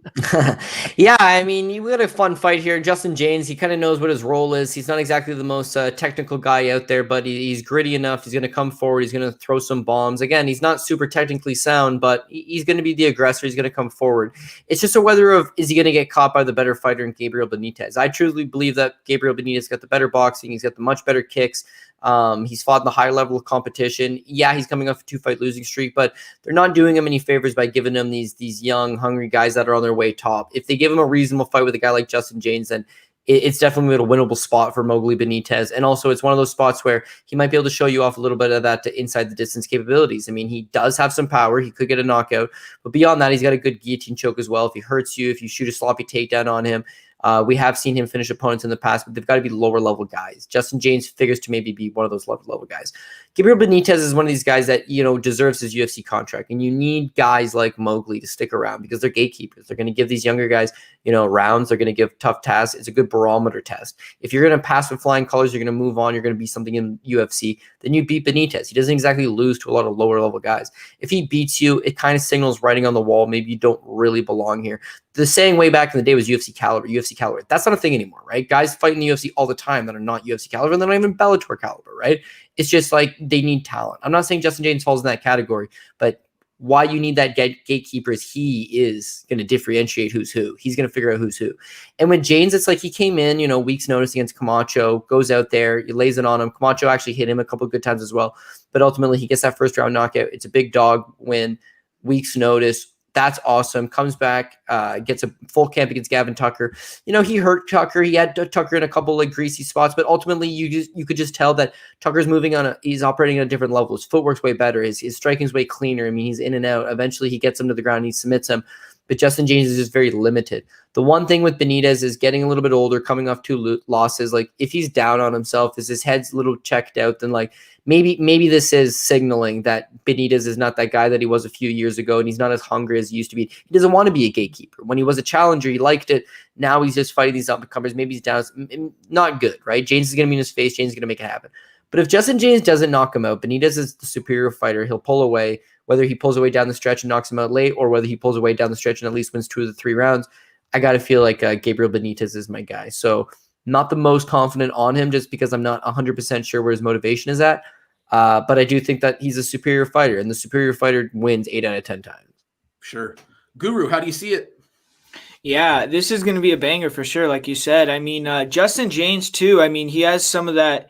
I mean, it seems like a lot of these guys are losing recently, but he has that, kind of a, emotional motivation. I think his father's going to be in his corner because he has cancer right now. So I think even like the doctors, everyone was saying like it was like a terrible idea for him to do it, but he thinks it's going to be the last time he could, potentially be in the corner. So that's, going to be motivational, or maybe go the other way. That's a kind of a, a big thing to me. But I do feel like when you look at like just like the skill set, I got to favor Benitez, because when you see Justin Jaynes' his last fight, he seemed like he really struggled with the southpaw look of Tucker too. He was getting hit with a lot of low kicks, body kicks, and Benitez is just a lot bigger than Tucker is too. This fight's going to be at 155, even though Benitez is a 145er. He's like 5'11".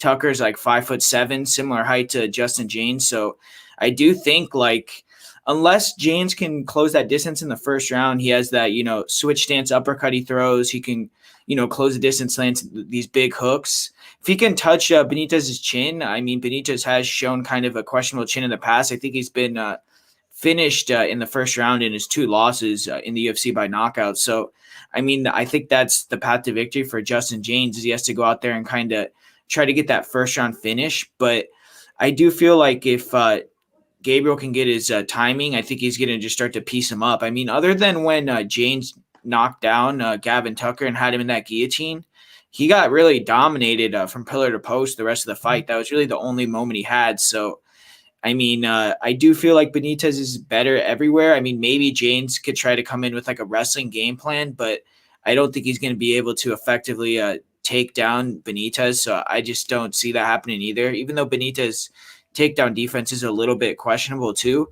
But I just think that if you look at one of Benitez's older fights too versus Sam Sicilia, it's kind of a similar type of guy, a guy that throws these big hooks, is kind of explosive, close in the distance, knockout power, and a decent wrestler. And Benitez was able to kind of wear him down, really pieced him up. And, Cecilia shot a bad takedown. He got a guillotine. So I could see him getting kind of a late finish on Jaynes' 3rd round, similar to how Tucker did. But that was also the first time that Justin Jaynes has ever gotten finished. So he is a tough guy. So I could see it going to decision too. But I got to favor Benitez in this one. Makes sense to me. Lock, how do you see it? Yeah, this is personally my favorite spot on the card. I love Gabriel Benitez in this spot. Like, I like betting against guys that have a very small window to win and have a very limited win condition. And that's pretty much Justin Jaynes' style. You know what I mean? He hit the lottery by knocking out Frank Camacho. Like, that's going to be the biggest point of his career. Going out there, super short notice, knocking out Frank Camacho, and securing at least another 2 or 3 fights in the UFC. Now, going up against guys that have much better technical striking, and especially if they're able to come back from getting knocked down like Gavin Tucker did, we know that Justin Jaynes is in trouble. You know, I mean, Gabriel Benitez, very, very slick striker. I like his style. I think it was Javier Mendez was saying probably one of the hardest kickers that he's ever worked with over there at AKA as well. And we definitely see it show when he's body kicking these dudes and leg kicking these dudes. I think it was the Omar Morales fight where you see, like, within a kick or two on the body, you see the markings already. The guy is no joke when it comes to these kicks. Now, I kind of want to dispel the chinny Gabriel Benitez narrative that I've been seeing a little bit. Like, he got knocked out by Sadiq Youssef, a much more diverse striker, a much better striker than Justin Jaynes. And if you want to give Benitez some props in that fight too, he knocked down Sadiq Youssef in that fight too. So we can definitely throw that out there. And then the other one was Andre Fili, head kicked to punches. That was 5 years ago. So I truly think that we have a much better Benitez on our hands here. And I'm glad that Guru brought up the Sam Sicilia fight, because this is a good carbon copy for us to kind of look back and be like, all right, Benitez has faced a guy like this before. And I'll go out there and say it. I think Sam Sicilia is a better fighter than Justin Jaynes. And I just don't think that Justin Jaynes is truly there. The guy's a knockout or bust guy. Like, there's a fight earlier on in his career. I believe the guy's name is Brandon Noble.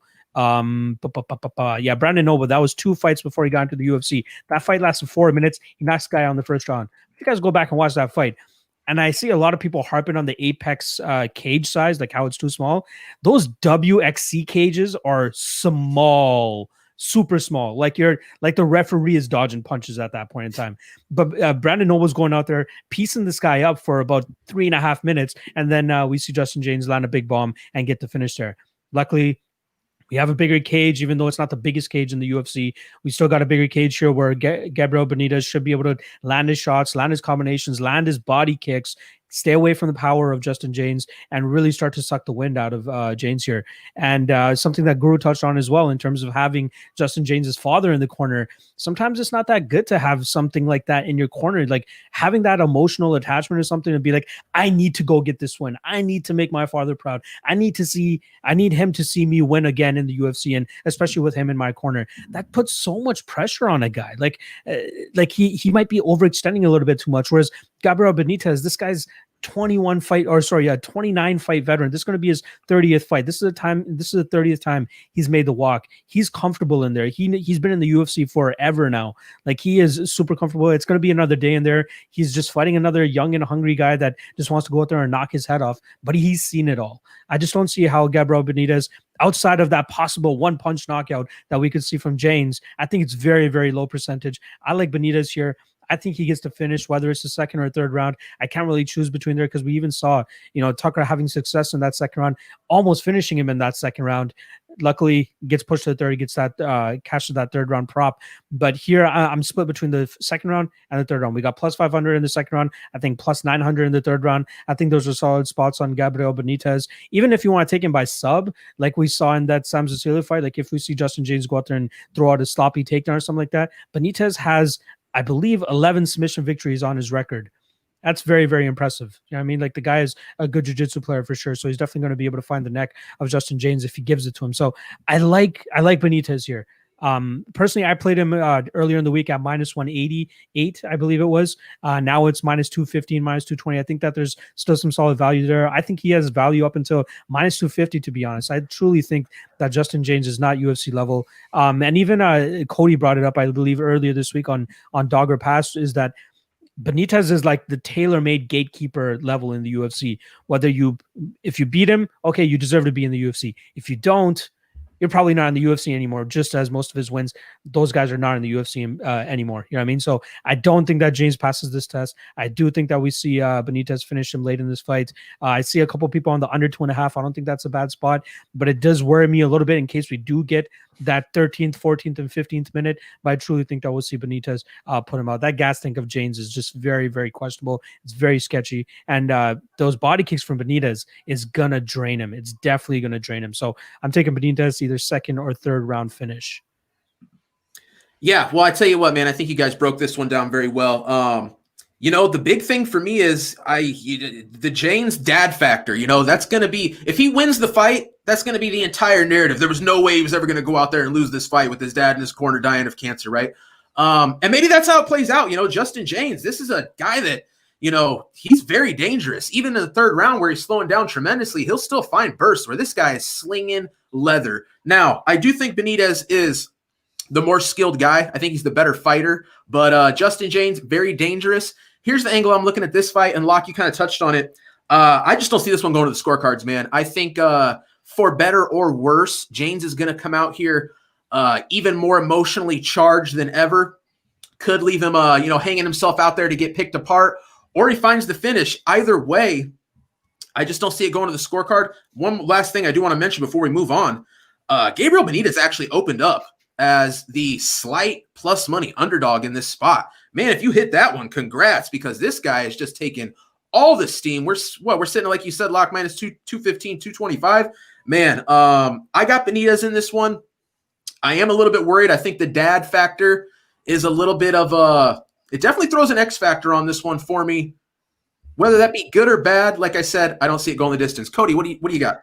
It'll be bad if Justin Jaynes loses and his dad comes in, grabs the mic, and says, "And he's still my boy." Then it'd be like, son of a bitch. No. Listen, I mean, Walt Harris had that narrative this last two fights as well. Like, sometimes the fairy tale ending's not always. Devin Clark, yeah, but all the same, I couldn't imagine what he's going through. So if he was to win, that would be a cool little bow on it. But, like, again, this is the fight game, and it's not exactly always forgiving. Yeah, exactly, man. And, unfortunately, when we have this narrative of, a guy dealing with great adversity, high emotional things outside the octagon, I'm struggling to think of a time where it's actually worked out. More recently, it seems to always go against these guys, unfortunately, for Justin Jaynes. So like I said, my pick is Gabriel Benitez. Not in love with the number. Wish I could have got him earlier, but it is what it is.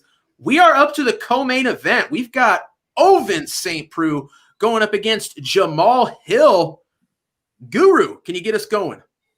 Yeah, this is one that is more interesting now after the weigh-ins because OSP, I mean, it looked like he, is pretty drained. I'm surprised he weighed in so early, though. I mean, I guess they just knew that they weren't going to cut any weight anymore, but he didn't look very good. And, I mean, it's not a good sign for me to see him missing weight for light heavyweight. I mean, he's been in the UFC. I think he's made weight 21 times for that weight class. This is the first time he hasn't made it. So, I mean, that's something that you definitely have to look at. And even before that, I was more leaning towards Jamahal Hill just because I like what I see from Jamahal Hill. He's an accurate guy on the feet. He throws a lot of volume. He's big. He could fight from range. And even on the inside, he has some nice knees, body attacks in the clinch like we saw last time. But I do think like his power isn't super, like, I don't think he has super big power, which could kind of limit him in the division going forward. And he needs to, get his wrestling a little bit better. But he's been working with Brett Martin a lot on his wrestling, who's, a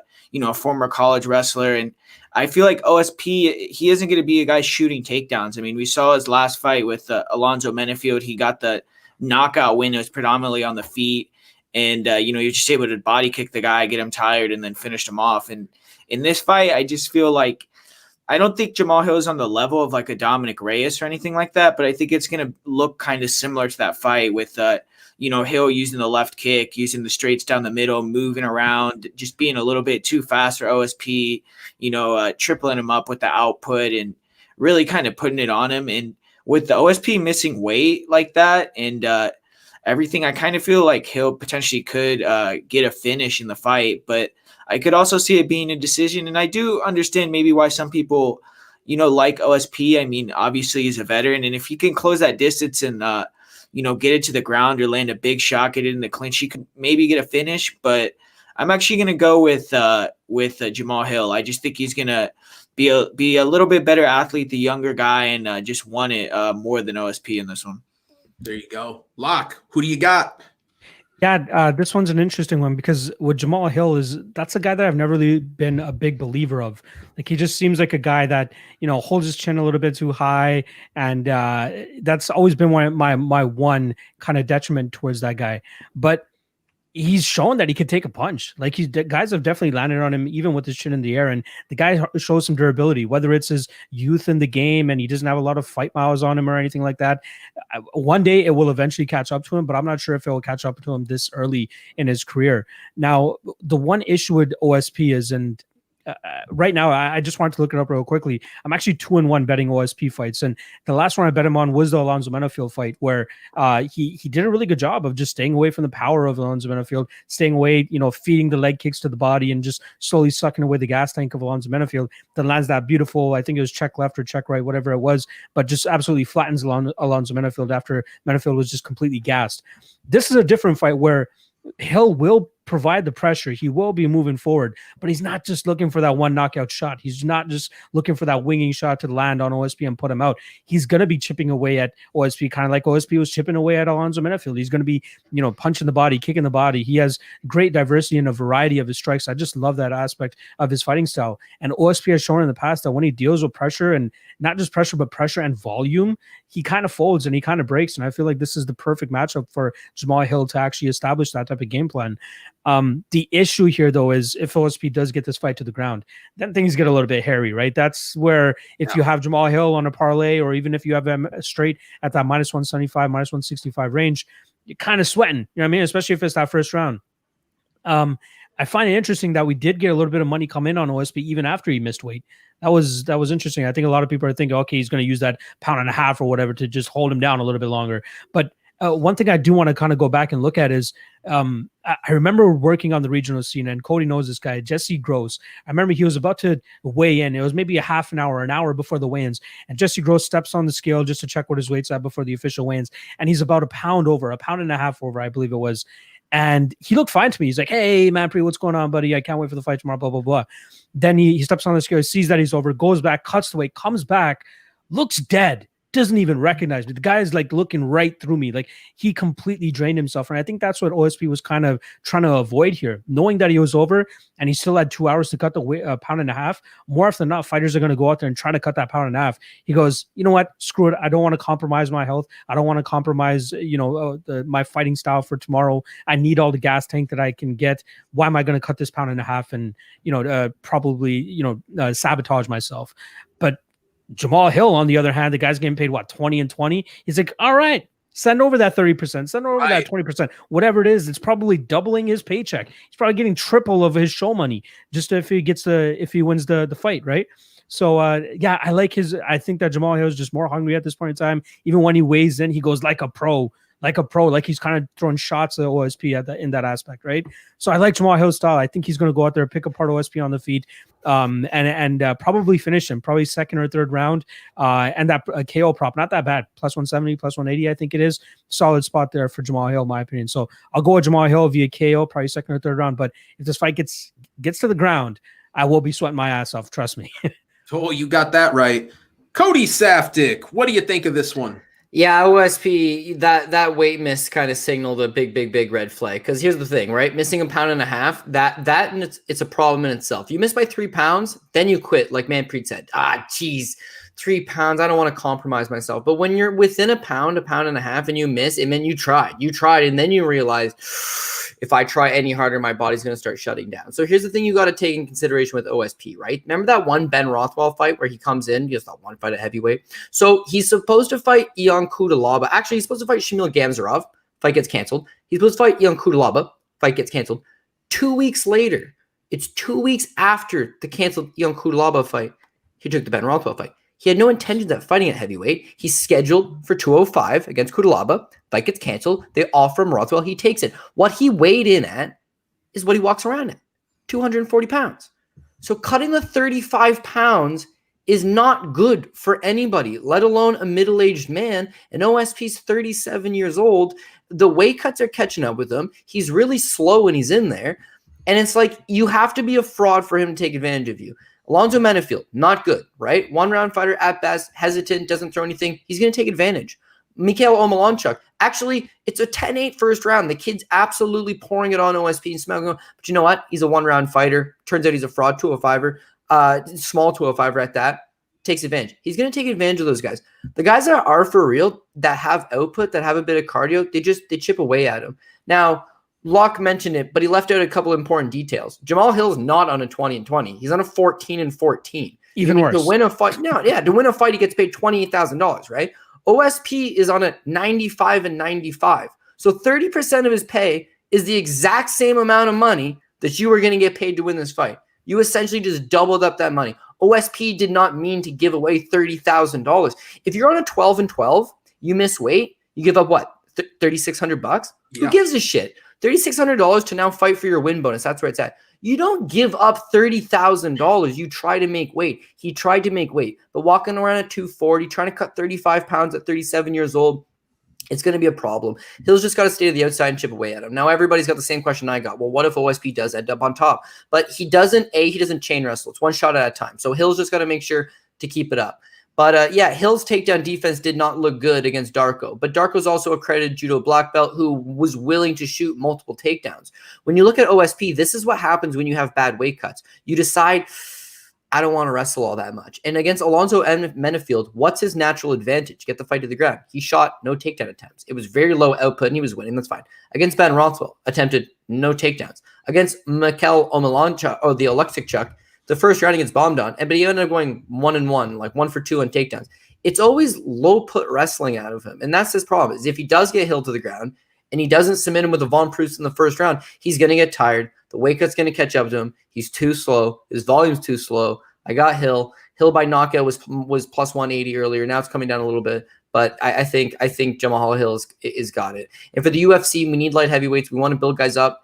We got OSP. He's had his run. He's fought in the good guys. He's lost to the good guys. Now he's falling into it, just like we talked about Benitez, into a gatekeeper position. But we do feel that Jamahal Hill is going to move forward, and it's a good rub. And then the last thing I want to add on, people keep saying like, oh man, Jamahal Hill's only 8-0 and he's still so young in his career, and OSP's a savvy veteran. He's fought way better guys. Like, Prediction Guru made it, he said it best himself, right? Go back to the Dominic Reyes fight. Dominic Reyes was 9-0. He was a nobody. He was young. He was green. We didn't know how he was going to do. What if he ended up on his back? Well, you know what happened? OSP didn't even chew takedowns. He just stood there and allowed himself to get teed off on. So, like, he fights poor game plans against superior athletes, guys that, are younger, more versatile. You just got to blow it in the second or the third round to allow him to come back into the fight and beat you. Menefield's fought a bad game plan. You can't factor that one too much. I got Hill. I got Hill probably by late round stoppage. And Reyes wins a decision, but watch the last second of the fight. It's like, ooh, it goes to a knockout. So it's like, OSP's taking some damage. He is there to get finished, and I think Hill's making improvements. Yep. Well, I tell you what, I'm with you guys. I got Hill in this one. Probably going to knock OSP out, I think, at some point. For me, it's a very simple concept here. Fight, stay standing. You got to think advantage Hill, right? I mean, don't get me wrong. OSP's still knocking dudes out. Did it in his last fight. I guess OSP could win this fight on the feet, but OSP, obvious, clear path to victory is take the fight to the ground. Well, here's the problem. Like you guys said, OSP, not exactly a chain wrestler, not shooting a lot of takedowns. The weight miss, is that going to affect the gas tank that already is so suspect at this point? Like we said, 37 years old, was fighting a heavyweight, obviously didn't want to cut the weight anymore. It didn't go good. He's back here. Now he's missing weight for the first time in 40, 50 pro fights? Man, not a good look for OSP. I like Jamahal Hill coming in. I like him even more with the weight miss. But, man, I got to tell you guys what. If OSP shoots that takedown, Jamahal Hill throws that arm over the head like he's going to get a guillotine. OSP starts clasping those hands and working that leg over. Whoa, I'm going to be sweating it out.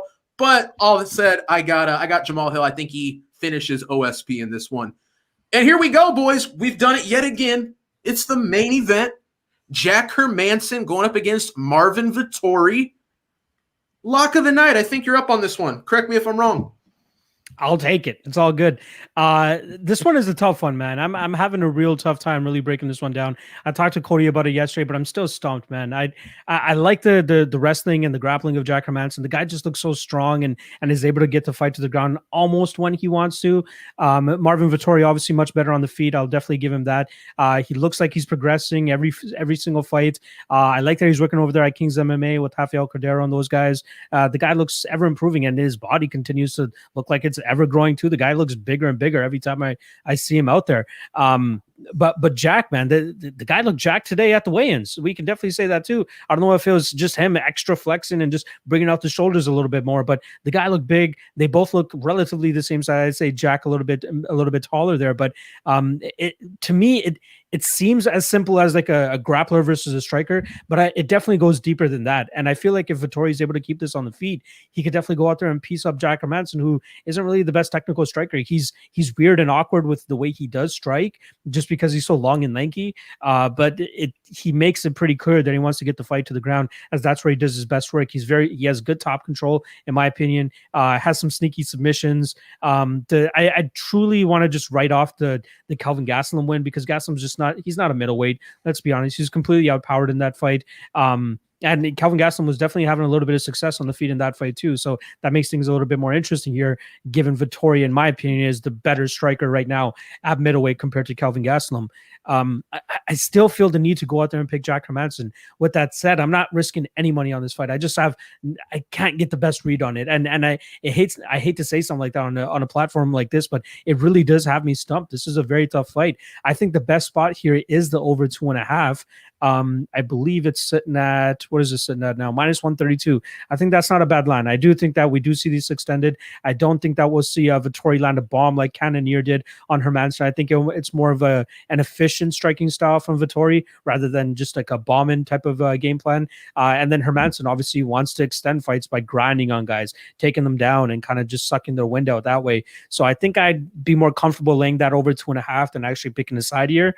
But I will go with Jack. That +130 is not too bad of an underdog line on a guy that I think is, he's good. And I do want to dispel a little bit about Hermansson's record, or at least his resume as of late. He's fighting older guys and blown up welterweight. You know what I mean?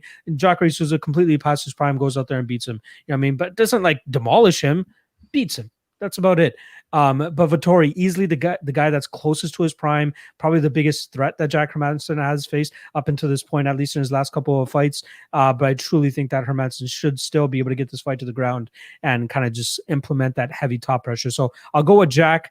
I don't want to say decision, because 5 rounds is long, man. And we haven't really seen Vettori go that long before.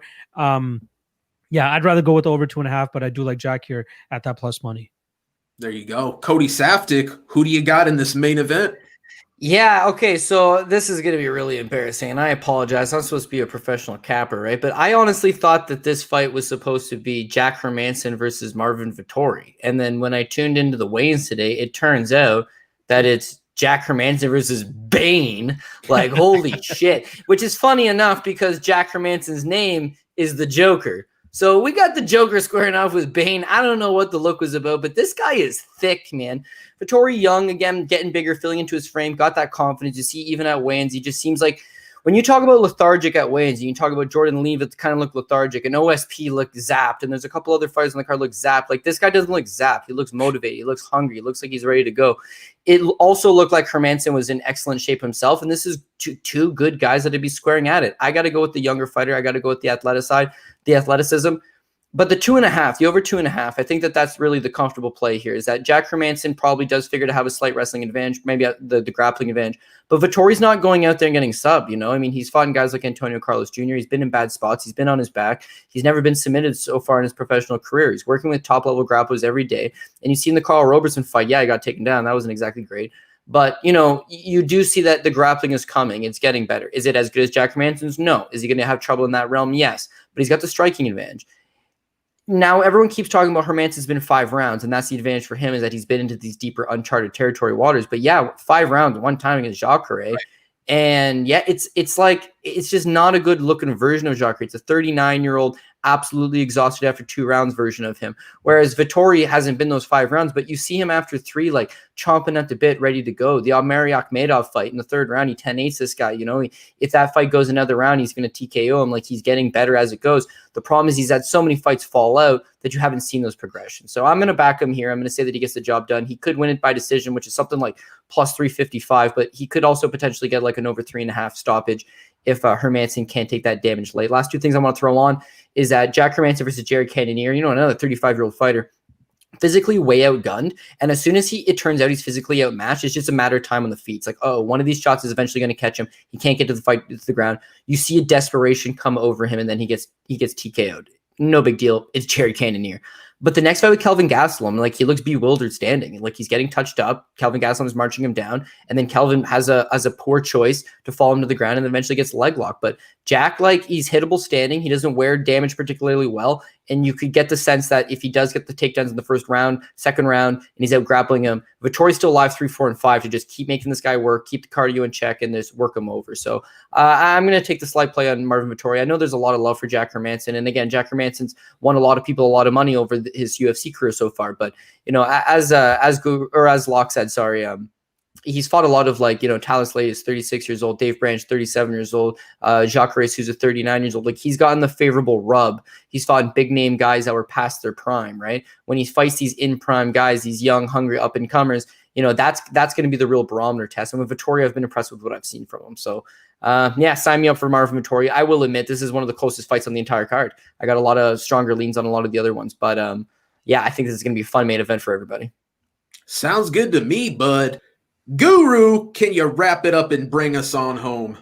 Yeah, like they said, man, I have to agree. I don't really have a great read on this fight. I don't really have like a strong lean either way, because when you look at Hermansson's career too, he's really struggled a lot, mostly versus guys that have like big, like fight-ending power, like Thiago Santos. Obviously, we were talking about his last fight with Jared Cannonier.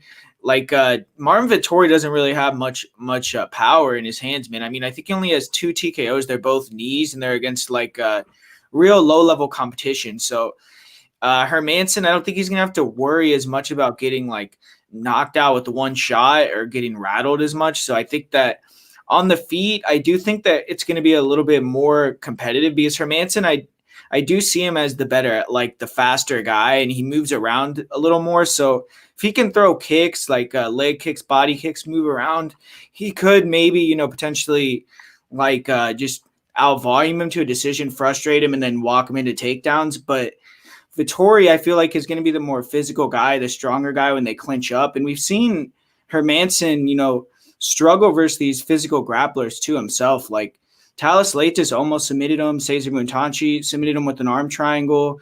Even in his fight with Kelvin Gastelum, I mean, he went for that takedown, and Gastelum reverse got on top, and, you know, eventually he did hit the leg lock, but I don't really see him getting a submission off of his back against a guy like Marvin Vettori. So I do think Vettori could even come in there and, you know, hold him against the cage, maybe even try to hit some takedowns of his own and mix it up himself. But you always have to be careful with Hermansson in terms of the grappling, man, because he's just going to be the more dangerous guy in the grappling. Obviously, he has that arming guillotine, the Joker team that he goes to, the leg locks. So Vettori has to, if he does want to engage in that type of thing a little bit, he has to obviously be real weary of the submission game. But I do think like his boxing is better, and if he can just keep closing that distance, keeping the pressure on Hermansson, countering the kicks.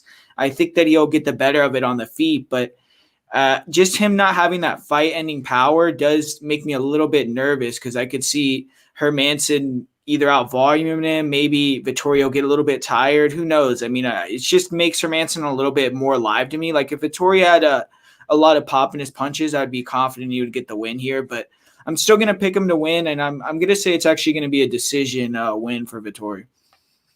Sounds good.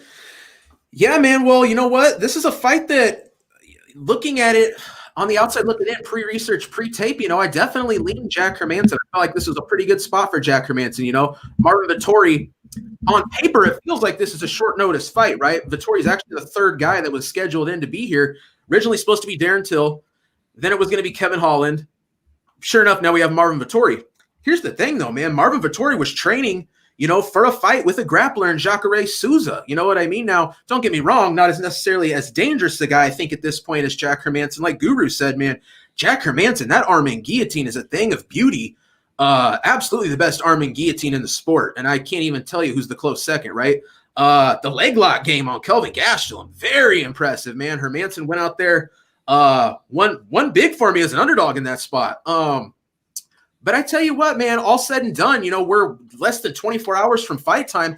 As the weeks progressed, I just feel like this is a fight that I think Marvin Vettori actually has a lot of I don't know if I'm going to say advantages, but I think he might be being sold short in this spot.